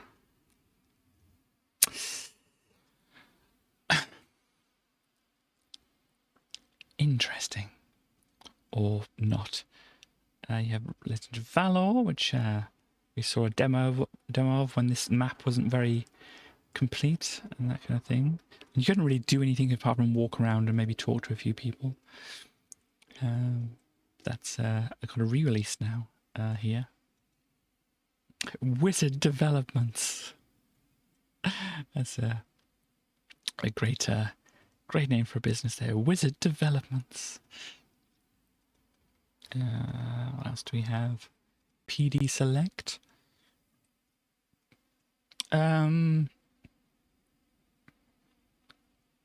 Let's see. Cyber Games. Not sure what's happening here. Is somebody chopping somebody's head off? Possibly. It's like a robot and other things in the background. It looks like some kind of beat 'em up thing, but what is this at the top here? Very... It's kind of like a barbarian thing, so yeah, walk along, slash things. Carry on walking along. Look at this. Anyhow, moving on. PD selection of the month. Oh right, this is a ZX Spectrum emulator. Here we go. So you can play... I'm not sure what this is, but yeah, this is Bomb Jack over here. You jump on the platforms collecting the bombs, basically. I'm not sure what this one is here, though. It doesn't have a caption or anything to it. No, I'm not sure what this this game is here. Let's see. Oh look, Killing Times or wireframe porn here. No, a wireframe chess piece. Not what you were thinking of. We have Killing Time. Oh, this is from the same thing. It's got some 3D buildings going on here. Double Shuffle. Oh, I think it's a bit like, what's that game? I can't think of what it is. Is it Puznik or something? Is that what it is? It's something like that. What else we have? ASCII demo. This looks like the ASCII demo here. That certainly looks like some ASCII art. This might be the ASCII one as well. This is pretty good for ASCII. There. And Cybersphere. It's basically Breakout, but they called it Cybersphere. Cybersphere. Seriously, Amiga. What are we being serious about? Oh, this is the art, isn't it? Or what they called art. It's in the background of this. I think it's slightly eye-searing being in the background of this here, but yes, it's some kind of graphics card for the Amiga here. Look at all those chips and things. These look like timers, probably clocks, I'm guessing. What else do we have? Oh look, it's a Boulder Dash type of game over here. The reason for mentioning and having this here we go. The EGS system running in 800 by 600 is very easy to get used to. Heck, they've even built in a game of Boulder Dash in there to make it easier for you. Okay, so it's like a higher resolution that this graphics card can run, and it runs Boulder Dash. And it's quite different from the from nowadays, isn't it? It's like, I got my new graphics card, it can run, you know, Crisis? Is that the benchmark that people use? It can run, I don't know, something which uses a lot of graphics power to do things. And then here it was like, look, it can run Balderdash, but a bigger resolution. Look at the detail. Of course, we can't see the detail here, but yeah, there we go.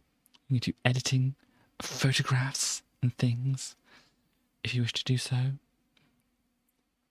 What else do we have here? Anything standing out as being interesting? I don't think so. Net freedom under threat. Gosh, no. Big business and Big Brother are out to get you. Is this the end of the net as we know it?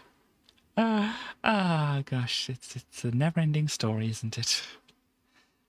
I'm not sure what's going on here. They have some, like, looks like some photographs of eyes that have been cut or ripped, and that kind of thing. Then you've got this person here who's hiding themselves in their coat, and this rather higher resolution I don't know what it is going off the side here. What are they trying to say? Yeah, Jean-Jacques Binier from Betty Blue to cyberspace.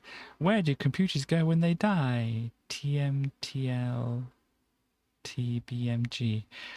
I don't know what that means at the bottom there. But there we go. Personal Paint, Deluxe Paint 5. Wow, they're really getting up there on the Deluxe Paint numbers. It looks fairly similar to the usual on the sidebar here, at least. Oh, they got some textures and things like that. I never saw this one in versions I was using, so maybe that's a new thing, or maybe it's not. Oh gosh, what have they done? What have they done? Is it Venus? I think that's Venus, isn't it? Yeah, Venus, it says down here. Oh, look. Venus. Author, Avril Harrison. Copyright, Electronic Arts.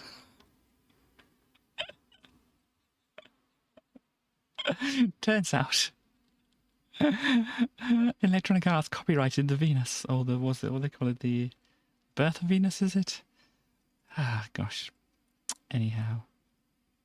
Amiga Styles. Some kind of chicken thing.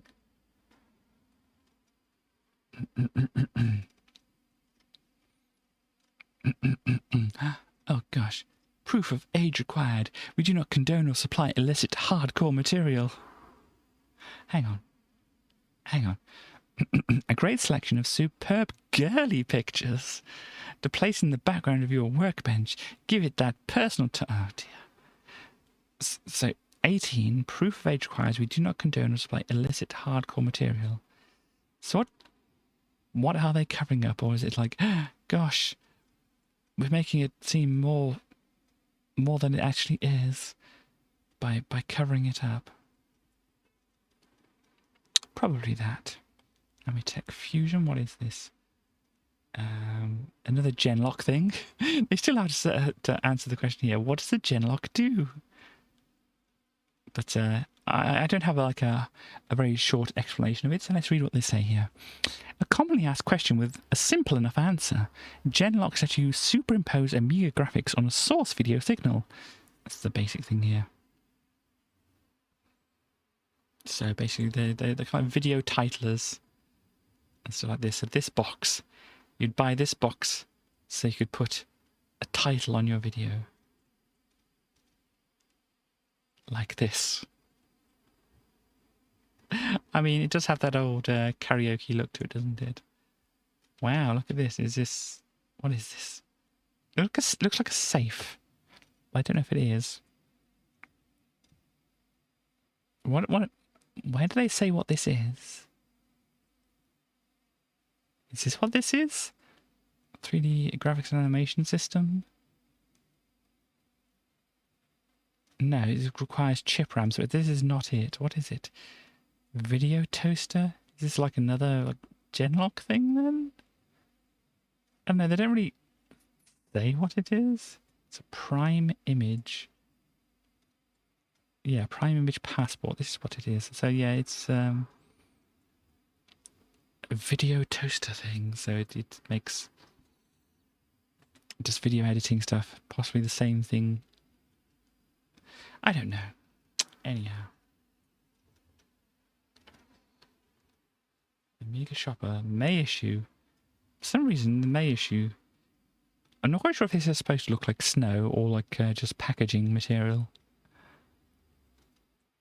Very, very strange. And now, those little polystyrene balls can be stuck on those CDs for a long time. The static. Oh my gosh, imagine what's got into the drives as well.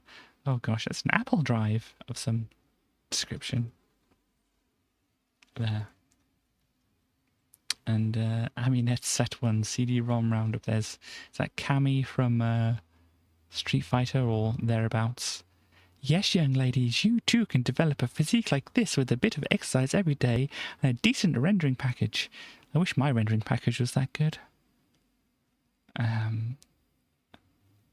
These images are good examples of what you can find on the internet in the Aminet Set CD-ROM.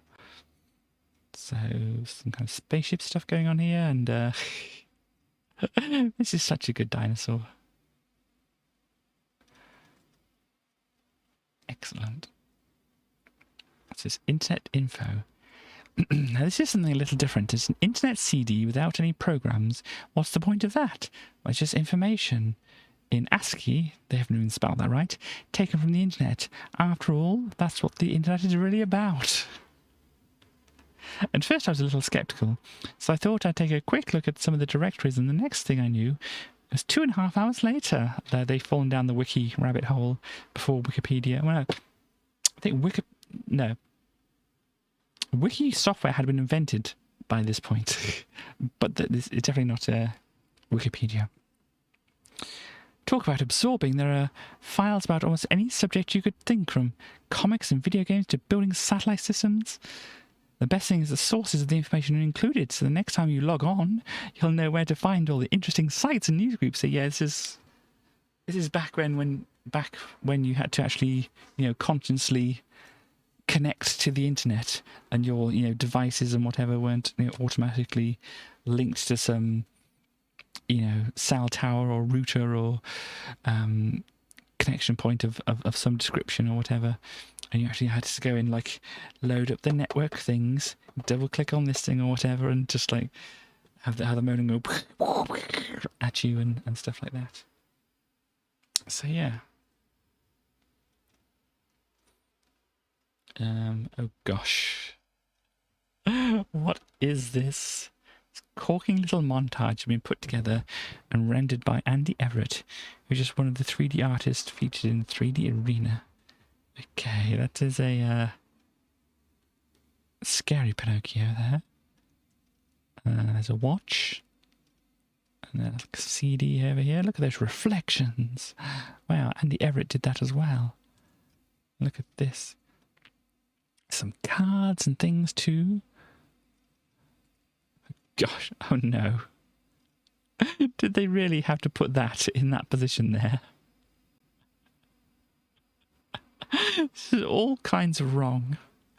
Oh dear. This is just the letters of cream. A bit shiny.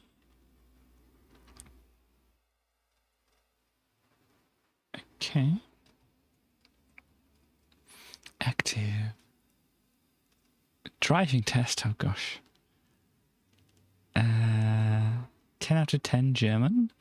So if you want to learn some German here, you can learn how to say "ja" with a interesting looking cat. So there we go. Now your favourite magazines are online. This went online at a hyphen, or at least according to this advert it did. What do we have here? Put wine picker, driver, lead question, which scanner. Yeah, a bunch of workbench stuff. Not too interesting, but we have whatever's going on here. We have some Eric Schwartz thing here, which they've cut out and pasted on a different background. What else do we have? Amos tutorial. If you want to write fast arcade games, then you need to know how to keep track of bobs quickly and efficiently. Jason Holborn is a man with a theory. So yeah, here we go. He gets data structures and things here. Amazing. What's this? 50 copies of Intuos, or IntOS. IntOS, the Intuition expansion for Amos. Ah, there we go. So that's, Intuition is like the kind of the Windows environment, or the Workbench environment, but it's not the Workbench. It's kind of how to run programs in Workbench on the Amiga. I don't know exactly, but yeah, there's a thing which makes you can use Amos for that kind of thing as well. DIY webbing. Want to set up your own worldwide web pages? So here we go. This is some raw HTML. Look, image source. A GIF here. Am I not beautiful? Am I not the most wonderful person you ever set your eyes upon? Please feel free to lie if you wish. Personally, I think I'm gorgeous. Yeah, this is Bagley, Richard Bagley here from earlier. Indeed. So this is a thing for creating a website. Richard Bagley can be contacted at baggers@cix.compulink.co.uk if you really feel like the need to do so. I don't know why anybody would. Oh, look here. Even Micro's advert, only half a page. Things are really seem to be slowing down for Even Micro's in the Amiga world. So the mailbag, look. Was it this magazine, or was it Amiga Power who said they weren't going to talk about piracy anymore? I can't remember. Since I bought my Amiga 4 years ago, I've been using nothing but pirated software, apart from the occasional box package. Make up your mind. I know this is stealing, so I've decided to send the relevant amount of cash to the programmers each time I buy a pirated...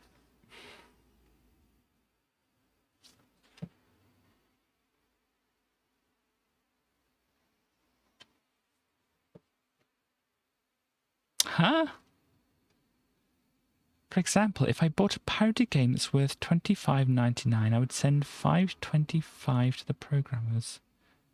I worked this out from the article on the price of games. This person's been doing spreadsheets about this, apparently. Because I am not buying from retailers or distributors, I only have to pay the $9.95 to the publisher. Since I am not using any of the publisher's discs, boxes, manuals, marketing, or repro, I only owe the publisher $5.25. Is there something wrong with this idea? Well, I would say... I don't know. I don't think I will ever break the habit of buying pirate software. You're buying the pirate...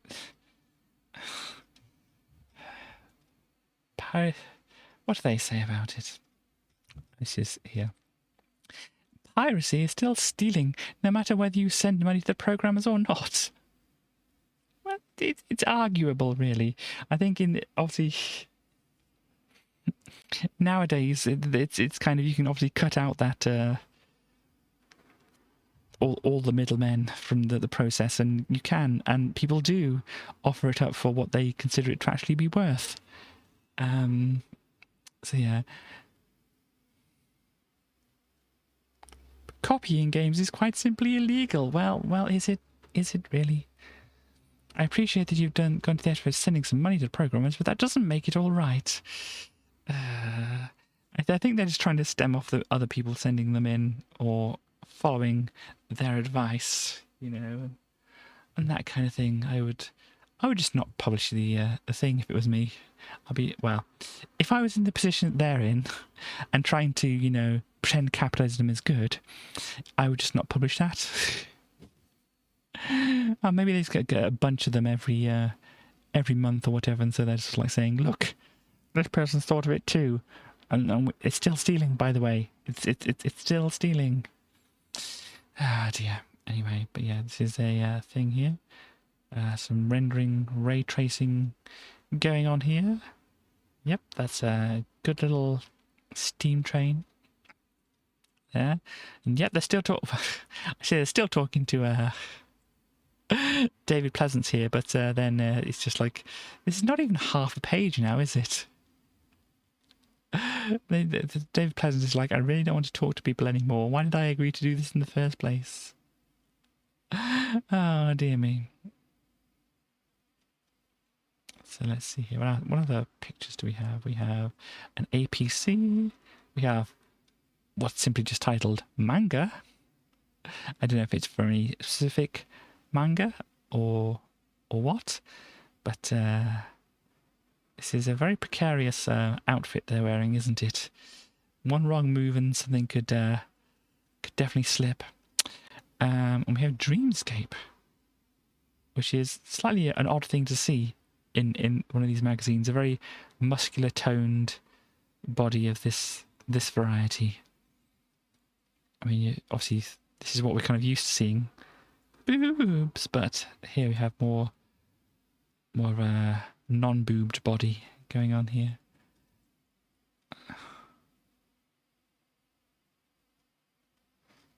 So, what are they asking about? Or what are they asking to David here? My husband and I have been loyal Commodore users since we owned a Commodore 64. We upgraded through the A500 and now own an A1200 with extra memory, accelerator card and hard drive. We recently purchased a CD-ROM and have discovered, to our dismay, there is very little software available. We require more serious software, like Insight Dinosaurs or Flight Sims. In fact, after touring a computer exhibition, we attempted to sell the whole shooting match and buy a PC. It's probably a better idea. Can you tell us if you're going to encourage software houses to produce new CD-ROM/CD32 software?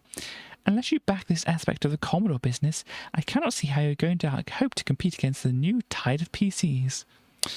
And David Pleasance answers, or somebody associated with David Pleasance answers, because I'm not quite sure if it'll be him or not.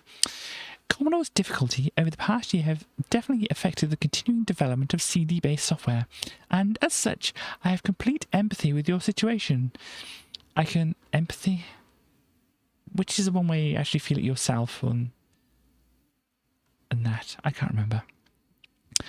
I can absolutely assure you that if our management buyout is successful, we have already made plans to fully support further CD-ROM development. Even to the point, where appropriate, to co-found some titles. I am pleased to report that we understand the new Elite project is to be released on CD, and you must buy TFX, which is a stunning flight sim. So yeah, he's still saying, if our management buyout is successful, he's really not convinced about the whole situation, is he really? But anyway. Yep, here's the point where Amiga Format sells a bunch of things on the side to you. Lost for words, back issues, here we go. Yeah, this is the one we looked at before. Oh gosh. Amiga Format book offers. Yeah, the same thing, the Amos book, which I have and whatever. Beat the price rise, time limited offer. Be a smart Amiga Format buyer. Save £10.55 off the cost of a year subscription. Pay only $3.62 an issue. That's an 88p saving every month off the new £4.50 price for your favourite Amiga magazine.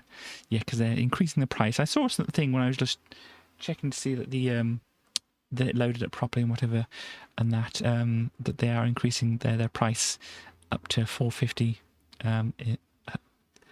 on the next issue. It's only 40 3, 45 for 12 issues. Hell, it's even saving over 37p a month off the current price. Now that's what I call a bargain. Of course you do. You're trying to sell something. And yep, some more stuff that sells. This is all Amiga Format sells things. But how many pages is this now? 1, 2, 3, 4, 5, 6, 7 pages. Oh, 8 pages technically of Amiga Format trying to sell things. So there we go. So on the cover discs, obviously Alien Breed 3D, the one which actually looked and played a little more like Doom, but could have used some improvement in Death Mask, which is hoping to be Doom, but really isn't. It isn't as sophisticated as many of the Doom clones, so it might be fun to play, but, well, maybe with somebody else, but, and at the time. Not so much now. This is how to actually run bars and pipes and stuff like this. So yeah, I tried to read through this to figure out how to do things. I eventually figured out what I did figure out. Some extra things on the side here. What else do we have? Amiga Format presents the Amiga's 10th birthday. It's yeah, this is the next month thing here. It wasn't a very good 10th birthday for them, really. But here we go. Happy birthday. It's 10 years since the Amiga was first unleashed on an unsuspecting world. So yeah, they don't even like hint about what's on their cover disc or anything like this. But I wonder if any actual news agents actually took notice of these things, because I always saw these and it's like, but I can just go down and buy it off the shelf. If it's not there, I can go to another news agent instead and buy it from there. Anyhow, cut out this form or photocopy it. Wow, it's really flashing your cash around with photocopying there. And then hand it to your newsagent. Please reserve or deliver, gosh, Amiga Format magazine each month to this thing. I don't know if that actually was ever a thing, but apparently it was. So this is Dale Bradford.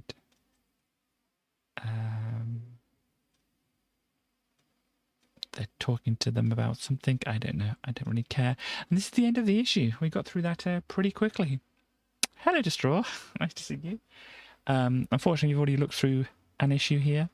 We tried to play some music stuff and looked at some, well, a half-decent Doom kind of clone and a not very Doom clone, but it's obviously intending to be a game there. I might try to do something a little bit extra. I might not go like the full 4 hours because I forgot to eat before starting. I have had food today, by the way, so if anybody's like thinking of telling on me to Starly when you see her next, then obviously I have eaten today, so don't worry about that. But I just didn't actually eat before starting the stream, so I will need to probably pop off a little bit. But we can have a look at this. We already had a look at this. Can we actually see the charts now? Oh, yeah, it seems like their website is working a bit better. So yeah, let's go over and see what was on the charts, because we've still got a couple of weeks worth to look at here. We have, yeah, still Robson and Jerome at the top here. We have Surrender Your Love, the Nightcrawlers featuring John Reed. We have Yes by McCallum and Butler. I do remember this. There's a Yes, I do feel better. Yes, I do. I feel alright. The song, isn't it? Freedom by Michelle Gale. Some might say Popping Up from 102 by Oasis. What did Oasis do around this time, which mean that their singles really popped up the charts? We also have Fake Plastic Trees by Radiohead. Good song. You probably already know that. Far Out Son of Lung and the ramblings that go off the page here by Future Sound of London. Every Day with Incognito. Hurt So Good, Jimmy Somerville. Ricochet, Faith No More. Just Looking / Bullet Comes by the Charlatans. Can't Cry Anymore by Sheryl Crow. Too Many Fish by Frankie Knuckles featuring Dava. I Believe by Blessed Union of Souls. Oxbow Lakes by Orb. Interesting. I don't know. Obviously, I've only ever heard of Oxbow Lakes when I was at school.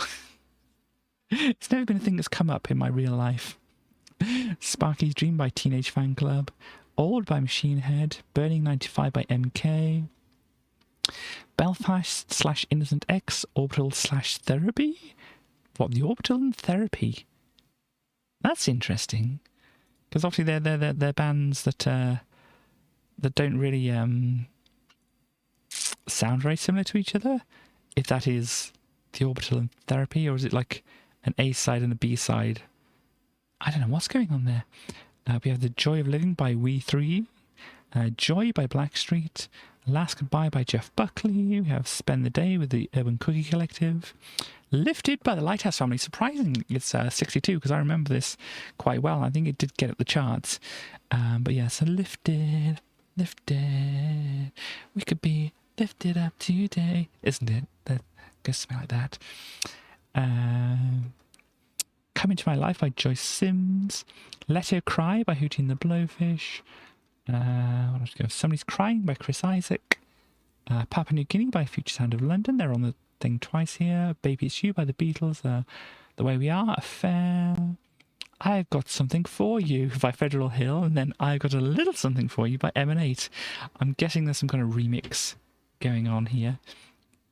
Poison by Prodigy popping in. Smell Like Teen Spirit by Nirvana popping in. Which is strange, really. Why did Smells Like Teen Spirit get a re-release around this time? That is strange. And I want to go where the people go by Wild Hearts down here. So next, we're running at the end of May of 1995 here. As long as it's going to load, it might take a while to load again. Yeah, we might have to wait a bit for it to load up.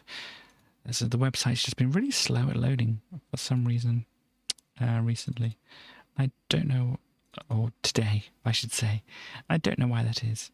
But yeah, we can pop that one away there. Now let's have a look at one of the Amiga Power ones. Let's do that. Then I can end and have some food. Hopefully we'll be able to see the last of the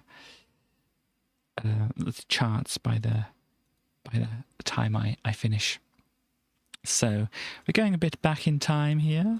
We go back in time anyway to these Amiga issues, but going back further in time than we went back in time already. This is the August of 1993 issue here, where we had a look at Stardust Tunnel F1 Challenge, and there's a Pong game on here as well. Let's see. Secret Garden, what the heck? Somebody's fancied a bit of a dress up here. For whatever reason. Oh gosh, here we go.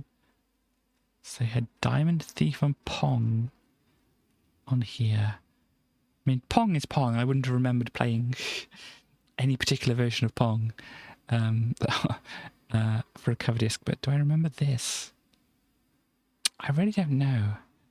Oh, Chaos, they're talking to you. Who needs an Apple Mac? Oh, well, we do actually, otherwise you wouldn't be able to do the Mac. So yeah, they made these on Macs. Stardust Tunnel, I think I remember playing that. I mean, it was so long ago when I've actually played that. It's been months, like possibly every year or so. Actually, if I've been doing the Amiga Format things, one issue... Did I do multiple issues before? I can't remember. When did I actually start doing like the full, on this month in Amiga history thing and just really looking into these things? I can't remember. I don't think it was at the start that I started doing that of Amiga Format. So I can't really go by it. It's like been 71, so that means it's been 71 weeks at least, because I think that would go too far back. But yeah, I forgot what I was saying that for, but here we go. Toxic Adventures. Yeah, this looks very toxic masculinity. It's probably not what they mean here, but that's what I'm reading it as. Stick with the best. Okay, so we got some things here. The Cheetah's Bug, an old favourite, sporting a new modern look. I think this is the version that we had here. The Anarusi Swat Pac-Man, combining rugged good looks with sturdy practicality. I know, it still needs suckers for the feet, so it won't be like super sturdy. And then the gamepad from Gravis, which had the little screw-in joystick that you could put in there, which is obviously based on the Super Nintendo thing here. Brand new from Commodore. Deadlines. Yeah, this is when there's like the CD32 or whatever. They didn't even, or the CD-TV, was it even before then? And they thought, this is what it would look like with this weird gear stick-like controller on here. Oh gosh. Awful, awful, awful. In the style of... What is this? What's this? Hi Punter, Stuart here. In the wake of Dave's slightly supercilious treatment of the last reader who sent us their own interpretation of our popular In Styler feature, I've taken over the mailbag in that particular department. Oh dear.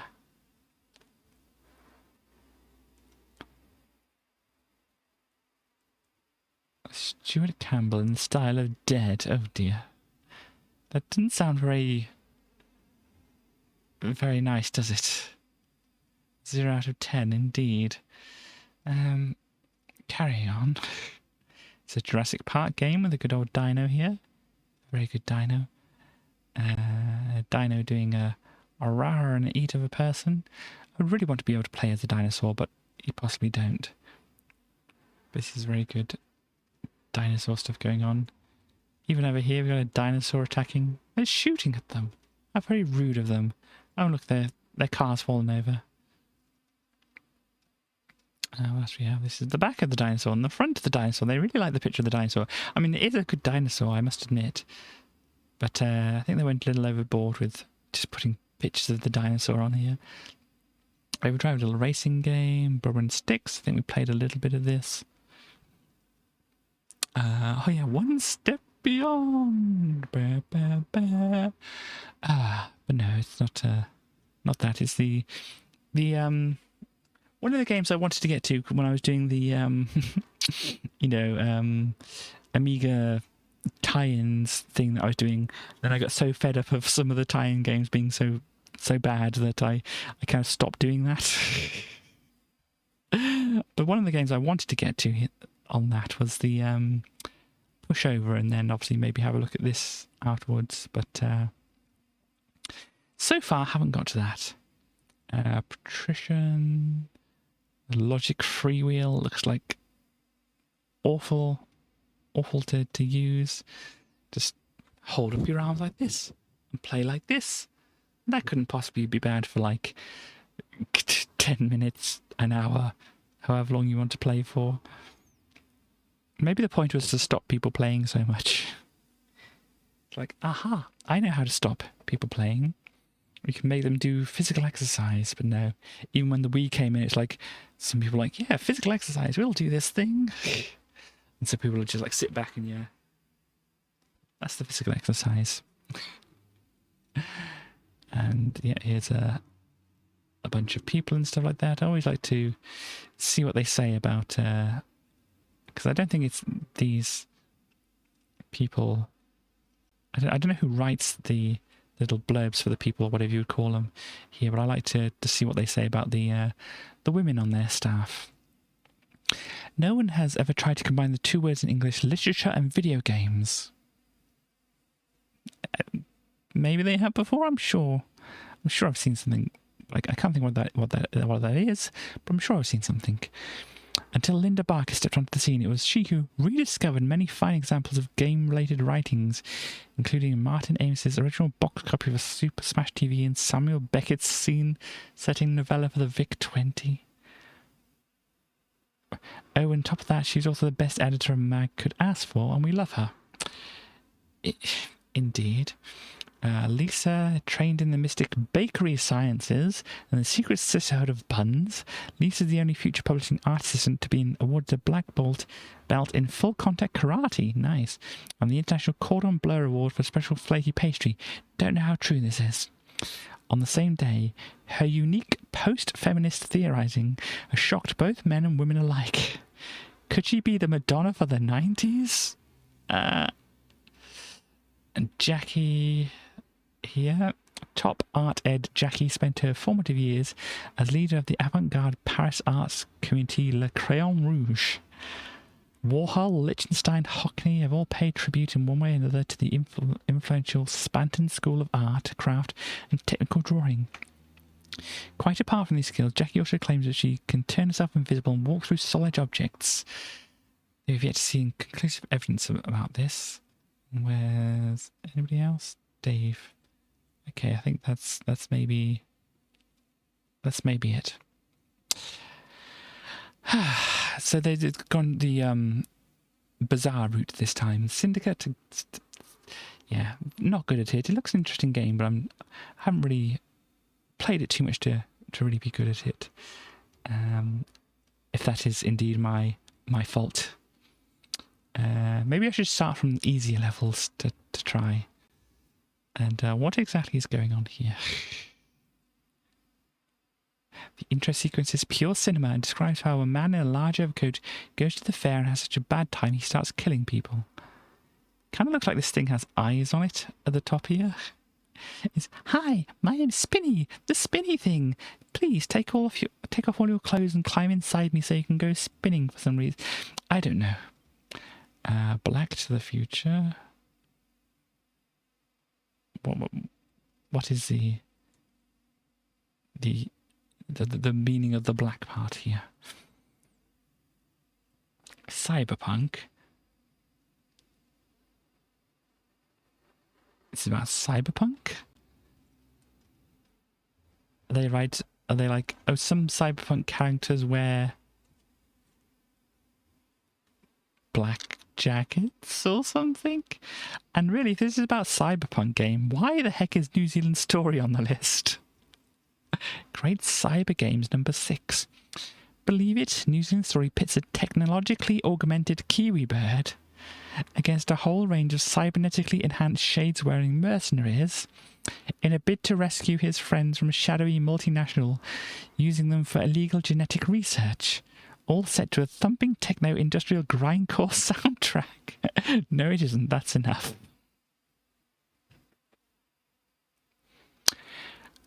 I mean, you could interpret it that way, certainly, I'm sure, but yeah. Gunship 2000. Yo, Joe.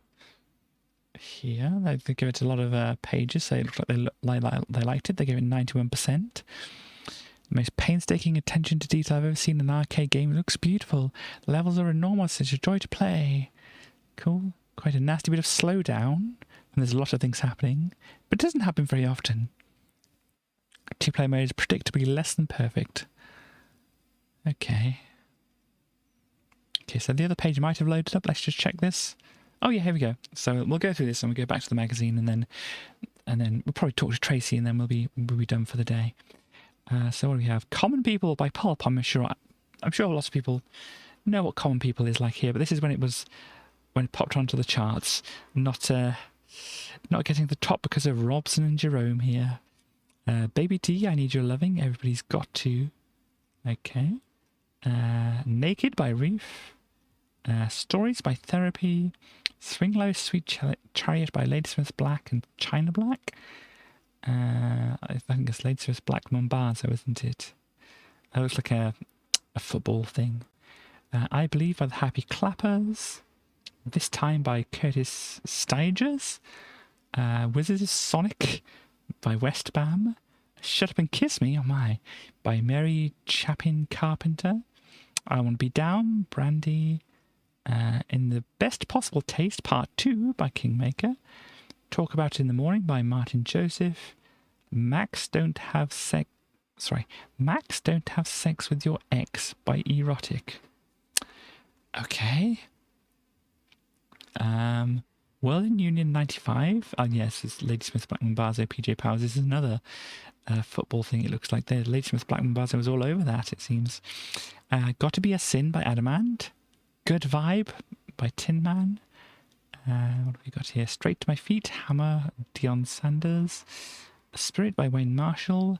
Let's Start Over / Kicking the Beat by Pamela Fernandez. Stay by Dreamhouse. Wild Wild West by Get Ready, not the Wild Wild West by by Will Smith. When I stroll into the Wild Wild West, when I roll into the Wild Wild West, when I pounce into the Wild Wild West. It's not that one, but there we go.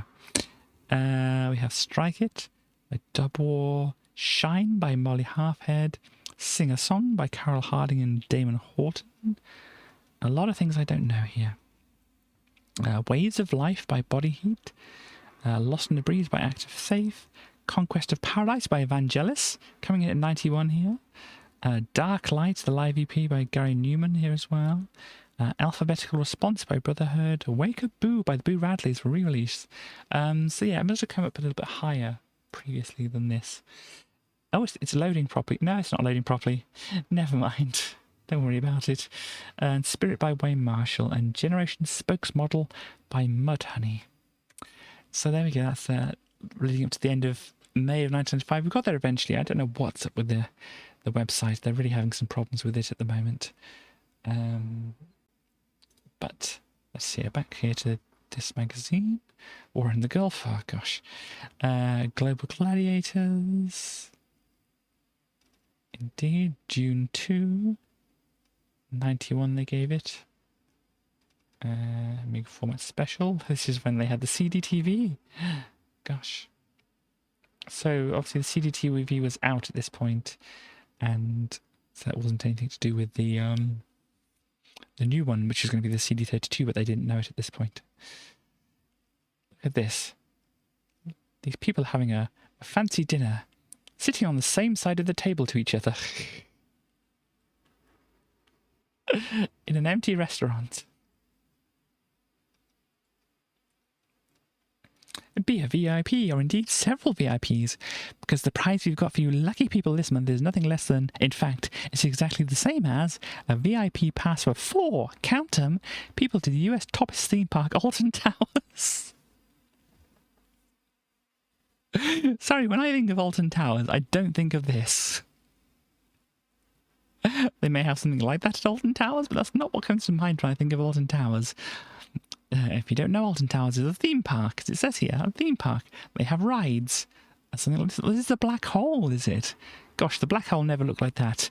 I think I've mentioned before, the black hole, when I went later on, when they still had it, but whatever, the last time I went on it, I don't know when it was, but I was, my legs were too long to fit in very comfortably. I went in it anyway, but it was a bit of a tight squeeze, really. And yeah, you had to sit in front of or behind somebody. I think I was sat behind somebody, and it's still a bit of a tight squeeze to get into it. Yeah. As well as the VIP pass entitling all 4 of you to free goes on all day on all the rides. Thing is, once you pay to get into Alton Towers, the rides are free anyway. I mean, possibly they changed that, but I'm pretty sure it'd be like, you just go into and you can get onto the rides. Lots of freebie clothing, a slap-up lunch at the Swiss Cottage hotel, restaurant, and well, VIP treatment generally. This is probably before they did like the fast pass thing to get to the front or get more to the front of the line for some of the rides. The charming and desirable people at Empire, in association with Amiga Power, will put you up in the plush Periquito Hotel, dinner and breakfast included, and then contribute £100 of travelling expenses to get you there in the first place. And then, just in case you missed anything the first time round, which is distinctly possible given that there are a mighty 125, count 'em, different rides and attractions at Alton Towers, we'll even chuck in another day pass for all 4 of you. Wow. 2 runners-up get 1 day passes, and now they get 5 copies of Space Legends. Better do some questions, eh? I noticed they said twice, count 'em. They said count 'em twice, count 'em. Oh, gosh. So what did they... the black hole never looked like this. It may have looked a bit like this, but it never looked anything like this. I say, what was unusual about the tower inhabited by Steve McQueen, Paul Newman, and Fred Astaire in the 1974 movie directed by Irwin Allen? Anybody know that one? What was unusual about the tower inhabited by Steve McQueen, Paul Newman, and Fred Astaire? 1974 movie. Not sure I know that one. Which tower was immortalised in song by top student bedsit doom raver Leonard Cohen? Don't know that one either. Which tower, seeing a theme here, was the scene of Galileo's controversial experiments with gravity in the early 17th century? I'm guessing that's the Tower of Pisa. So there we go. Let's see. Steve McQueen, Paul Newman, and Fred Astaire. Let's look this up. Let's use Bing. Why not? Steve, spell this right? McQueen, Fred. How do you spell it? How do you spell it? Fred Astaire. Okay. Astaire. Gosh, no, you had it then. Let's go for that. Steve McQueen and Fred Astaire. Oh, here we go. This is what it is. The Towering Inferno is what it is here. 1974 American disaster movie. Oh, yes. Let's not pay too much attention to that. Nobody needs to be thinking about that kind of thing. Unless they're really into that kind of thing. Here we go. Global Conflict by Quantum Software. What's your Amiga good for? Some cheats for various things here. Can I spot any interesting... Here we go. Terry Thomas, you can stop the timer by typing "Time flies like a banana." A lyric for one of my songs that I didn't get from here. I kind of knew it before that anyway. There's Flashback. How to get through Flashback. But yeah, we've already done that one, haven't we? Wow. We already did this one as well. Ugh. Lionheart there, Arabian Nights, Vikings, all the Lost Vikings, yeah. It's like 3 of them working together to solve puzzles. Good games, I remember it. Secret Garden. Oh yes, it was this from the last time as well, wasn't it? Once again, we recreate all the magic of the Victorian era, a time when people still believed in the good old-fashioned notions of value for money, swapping and pen pals. It's strange. But this person wants Sierra games at low prices. Specifically, Bard's Tale 2 swap for Ultima 5 original box with instructions. I don't know if that's a good deal or not. I'm looking for Willy Beamish. I will pay £10 for it.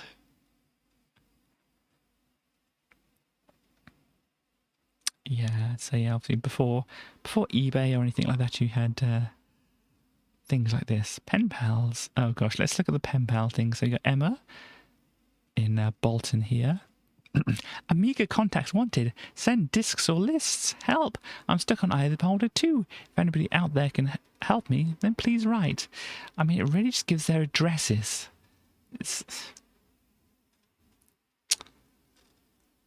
At least they didn't give their phone number. That's a sensible thing for Emma to do. Simon here, however, gave their phone number.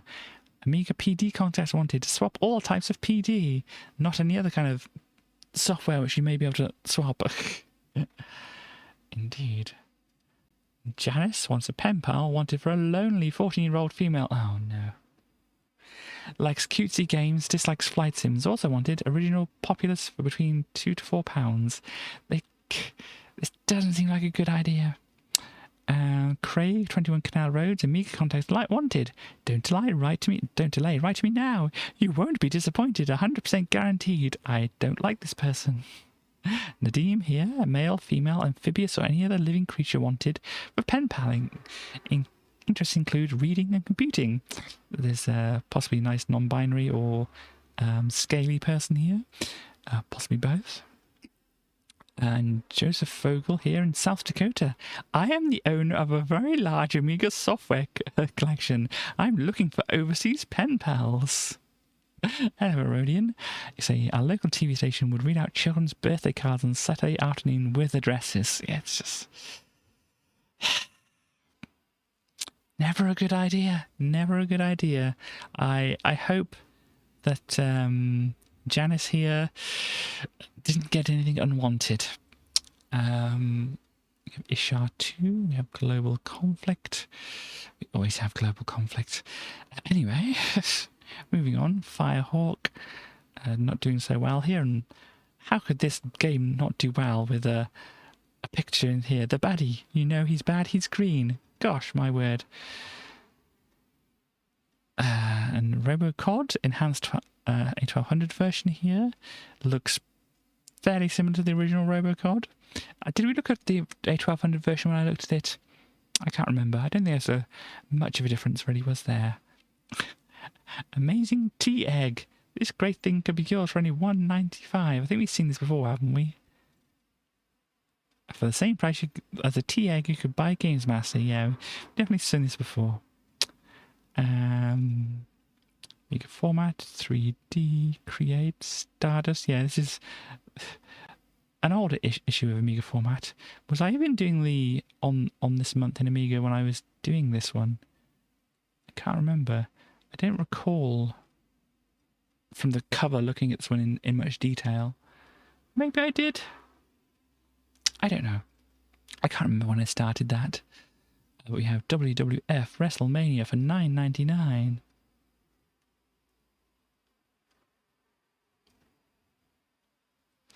Do not overfill your tea egg. That's a very, very good advice there, Rodian. It's not even really egg-shaped, is it? Final Fight. A good game. Maybe not the Amiga version of it. I don't know.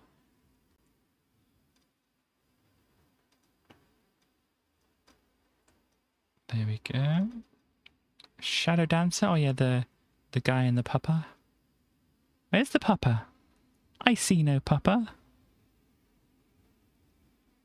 I really do see no pupper. I'm just trying to look and see just in case they're blending in the background. I want the pupper. Oh dear. That's a shame. Space Legends. Now hear this. It's your Sinclair, is it? Oh wow. So this is obviously August of 1993 that we're looking at here. Because, by the way, if you're confused, Rodian, we finished the one Amiga magazine in record time. So we're just looking at another one here, and then we're going to be talking to Tracy, and then I'm going to be going and such. But yeah, now here, there's your Sinclair's final, ultimate, and amazingly last issue, containing a bumper 68 pages. A spectacular wonderfulness goes on sale on Tuesday, the 3rd of August. Go on, buy it. You owe it to your Specky or something. Your Sinclair. It's crap in a funky Skillo sort of way. I don't know what that means. But there we are.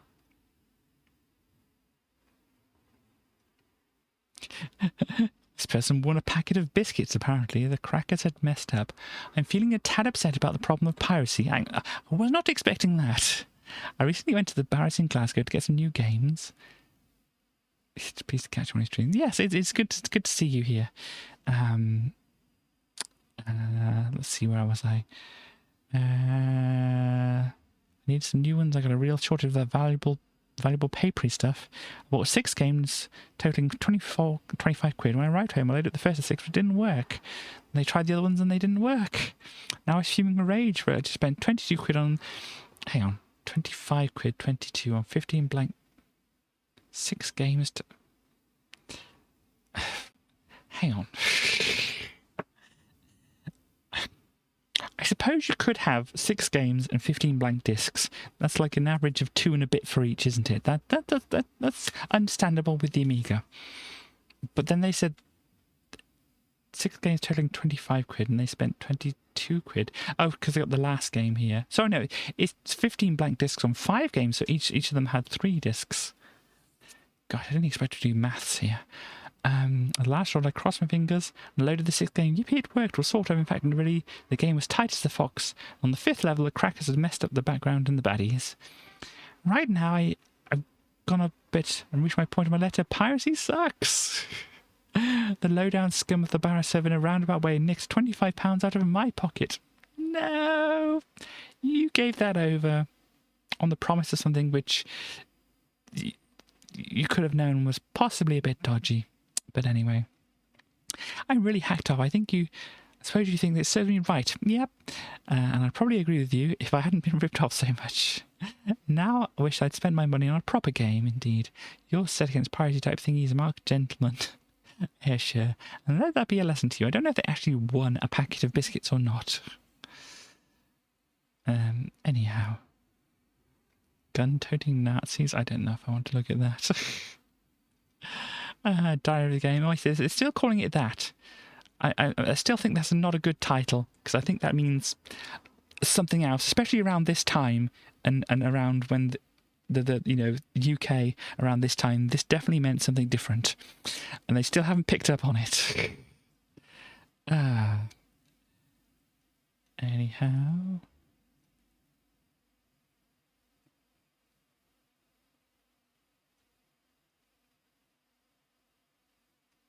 This is when they will finish bug hunting in Donk, and I managed to get into a bit more programming for this other game.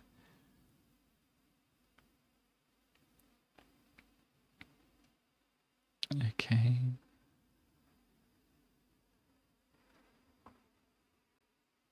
Yeah, there's still and another game, Cannon Fodder.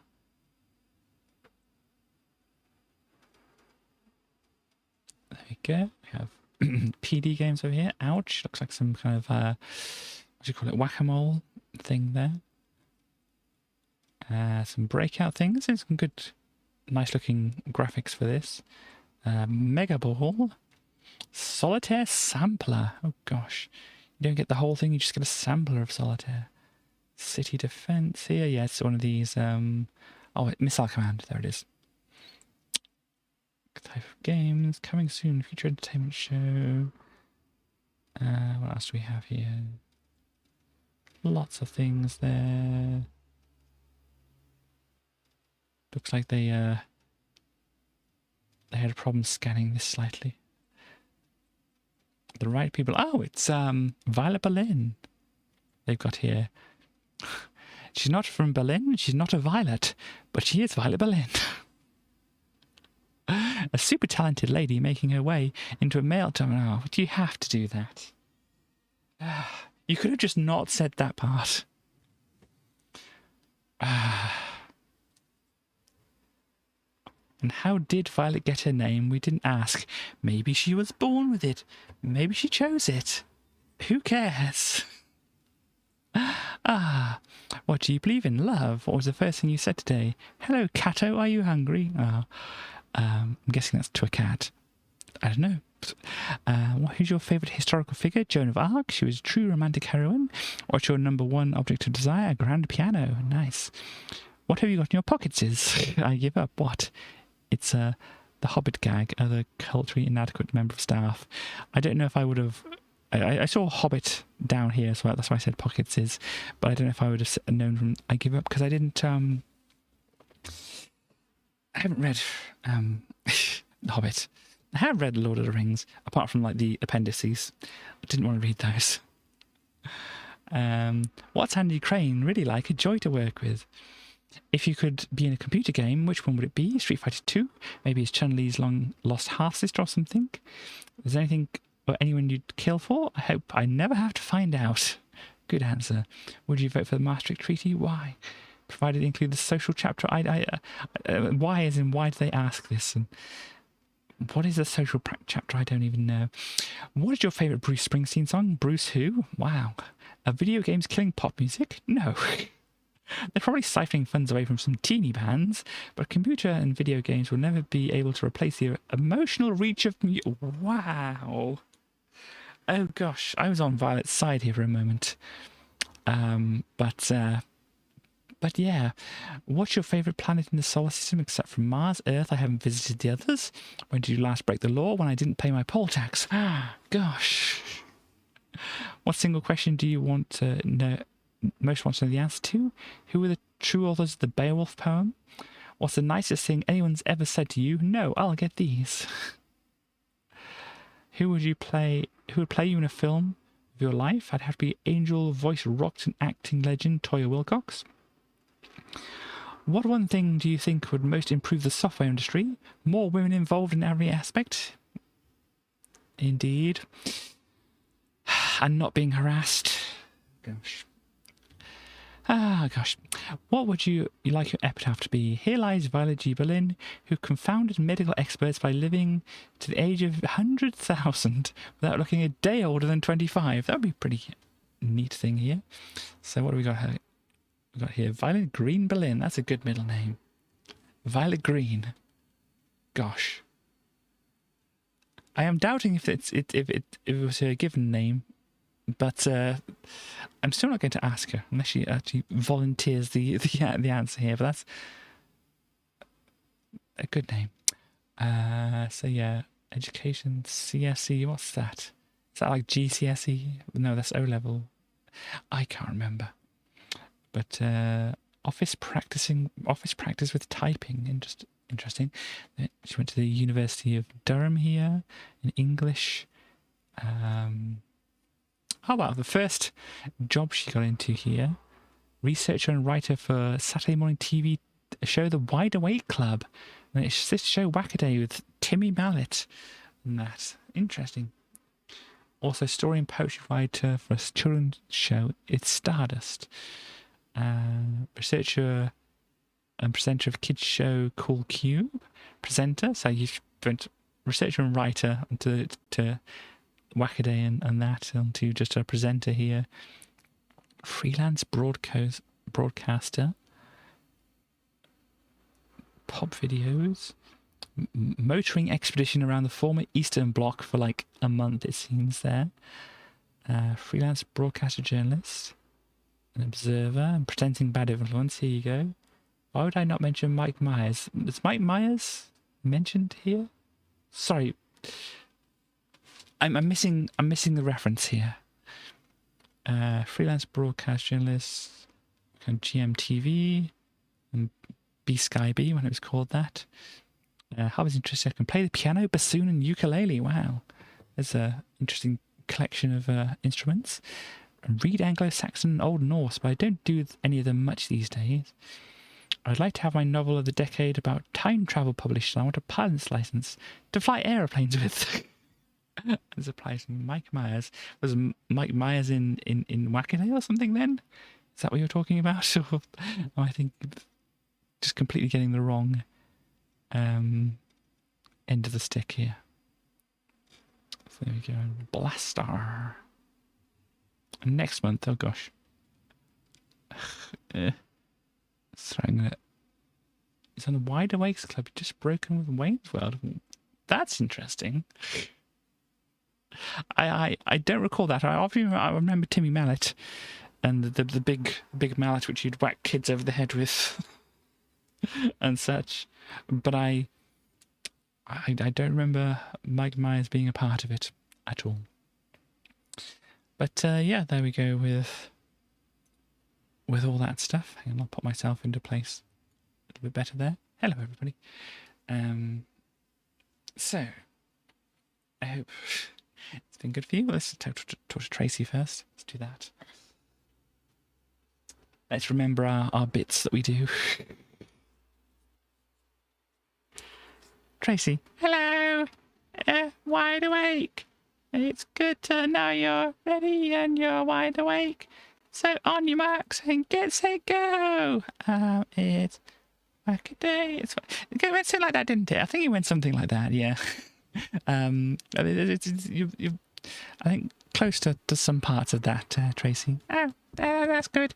My memory isn't failing me. In that respect, at least. Indeed, I feel like that sometimes. Hello, everybody, by the way. Hi. You're very much interested in the attention today, I think. Maybe a little bit hyper. I don't know why. Smashing memory, indeed. Well done. So yeah, what did you think about the stuff we were looking at today? I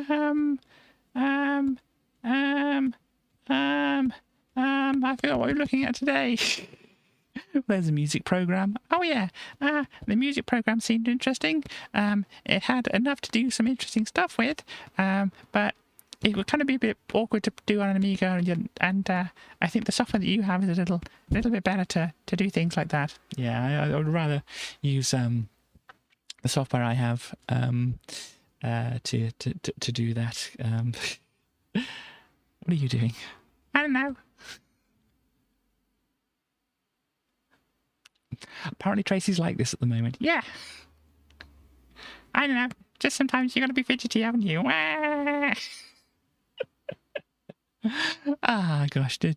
So would you want to be on the Wide Awake Club or Wackaday and want to be playing Mallet's Mallet with Timmy Mallet? I don't know. It was a soft kind of hammer, wasn't it? But they did bop you over the head with it, didn't they? You know, let's just see if people... Yeah, we vibing. Vibing! Let's see if I can bring up some information. You do a little dance for people. And I'll see if I can find up...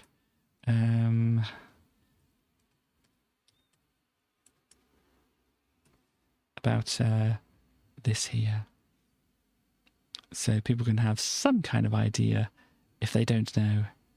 Oh my gosh, this is not what we're looking for here. It did come up with it.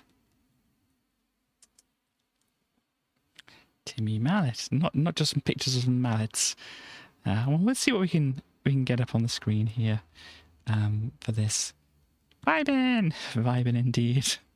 Not surviving. I'm glad you're having fun there. But yeah, this is mainly Timmy Mallet, and we've got Pinky Punky down here. That's Pinky Punky.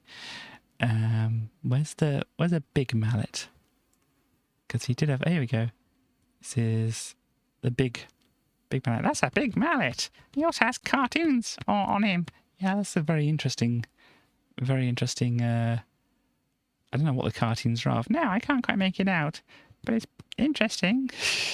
I like the way you've got this big like foam mallet thing here, and you've got here rubber mallet. Wow, you wouldn't want to be hit by that. You really wouldn't want to be hit like that. Not the way that Timmy did here.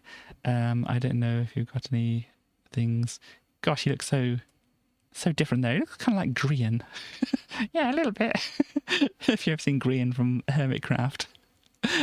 A lot like that picture of Timmy Mallet there. Yeah. This is like an older picture of him on the Wackaday set, it looks like there. It was Wide Awake Club, wasn't it? Yeah. That's where the Wacka came from. But yeah, I used to use that big mallet and boot people on the head with it. Yeah. I can't see any pictures of that there on the page. No, it doesn't seem to be anything here. Well, here we go. This is like part of it, I think, here. This is when he'd be asking these people questions back and forwards, and if they got a question wrong, they'd get bopped over the head there. What is this? Stop Hammer Time Daisy. This is not Timmy Mallet doing Daisy, is it? I don't know. This is not Timmy Mallet right there. No, that's not Timmy Mallet. Let us go back here. Yeah, because when I first started up, it just came with like, here's some pictures of mallets. That's not Timmy Mallet. It's not Timmy Mallet at all, is it? We got some kind of things here. I mean, let's hope that the algorithms don't catch me. Yeah, that's the Wackaday thing there. And then here we go with the big mallet. And he would ask the children questions back and forth and bop them over the head. There we go, bopped over the head. They got it wrong. They did indeed get it wrong. And he's like, do you know the answer? No, you get a bop over the head as well, and that kind of thing. So yeah, I think it had to be changed later on to where they just basically had like some buzzers on the table, and you would hit them instead because I don't know, you've got some complaints or something. I think I remember that being a thing. My memory might be faulty. Yeah, memories can be like that. They can indeed. Is anything else you want to say? No, but Blair. I saw them doing a Blair thing.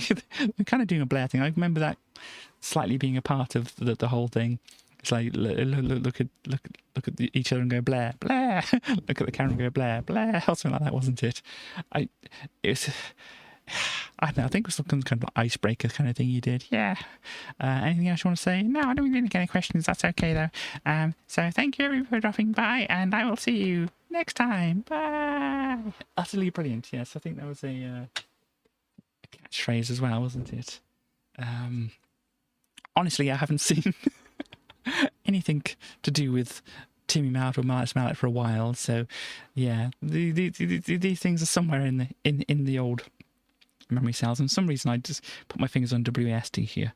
I'm not gaming here. Anyway, but yes, so yeah, reasonably close to 3 hours now, so it's you're not, hopefully not feeling like too starved of your Katie stream thing.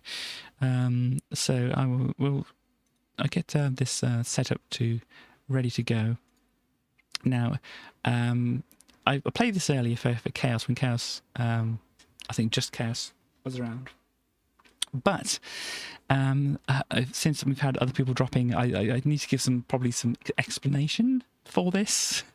I was watching Chaos stream yesterday, like I usually do, and she was just saying that apparently I normally DM her and call her ugly and stuff like that, and I was like, I never would do such a thing. What are you saying here? After the earworm of a song, I tried to forget about Timmy Mallet.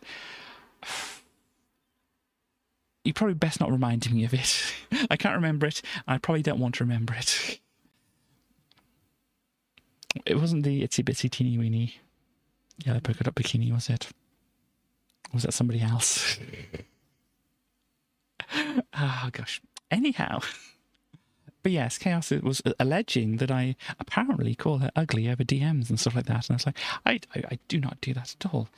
But then the request was made by her to make a song called Hey You Ugly. And it's like, for some reason, sometimes I get challenged to write songs by Chaos, and I come up with things like My Amiga or whatever. That's the one. Okay, right. Yeah. I heard, so long ago was the last time I heard that, and I don't intend to listen to it again. But yeah, so for some reason that the whole thing just like, it's like, oh, I could do this and did it and whatever. So it's only a short thing, but this is the Hey You Ugly thing I came up with for Chaos, and I don't know if this is going to be too loud or not, but let's play it. Oh no, I'll play it when I go.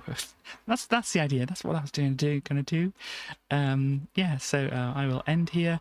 Should have you back on Friday, health permitting, of course, and weather permitting. Is possibly going to be even warmer on Friday, so I may not have the cam up because I may just be like a sweaty pool of sweat or whatever. So I may not have the cam up for Friday because it might be like pretty warm. I mean, I've had the window open here and blowing hopefully cooler air from outside in, because as I said, greenhouse kind of effect from it is very much in place in this flat here. So usually I have to bring the cold air in and whatever, so I've had that running the whole stream here, blowing some air into the room behind me, so hopefully it's not too bad.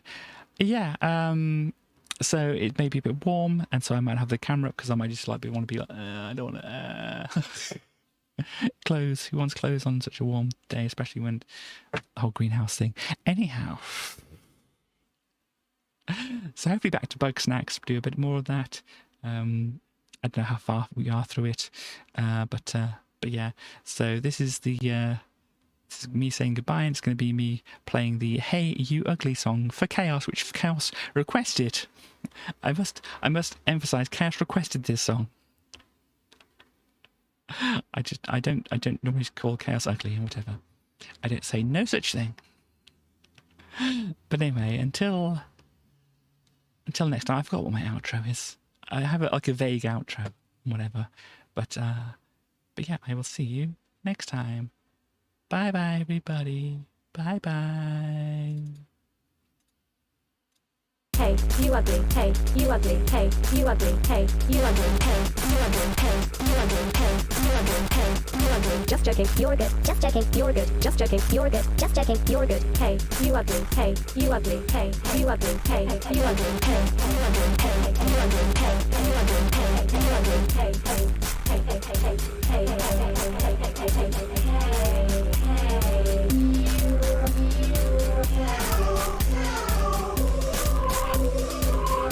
you're good, good, good, good, good, you're good, you're good, good, good, good, good, you're good, you're good, good, good, good, good, you're good, you're good, good, good, good, good, you're good, you're good, good, good, good, good, you're good, you're good, good, good, good, good, you're good, you're good, good, good, good, good, you're good, you're good, good, good, good, good.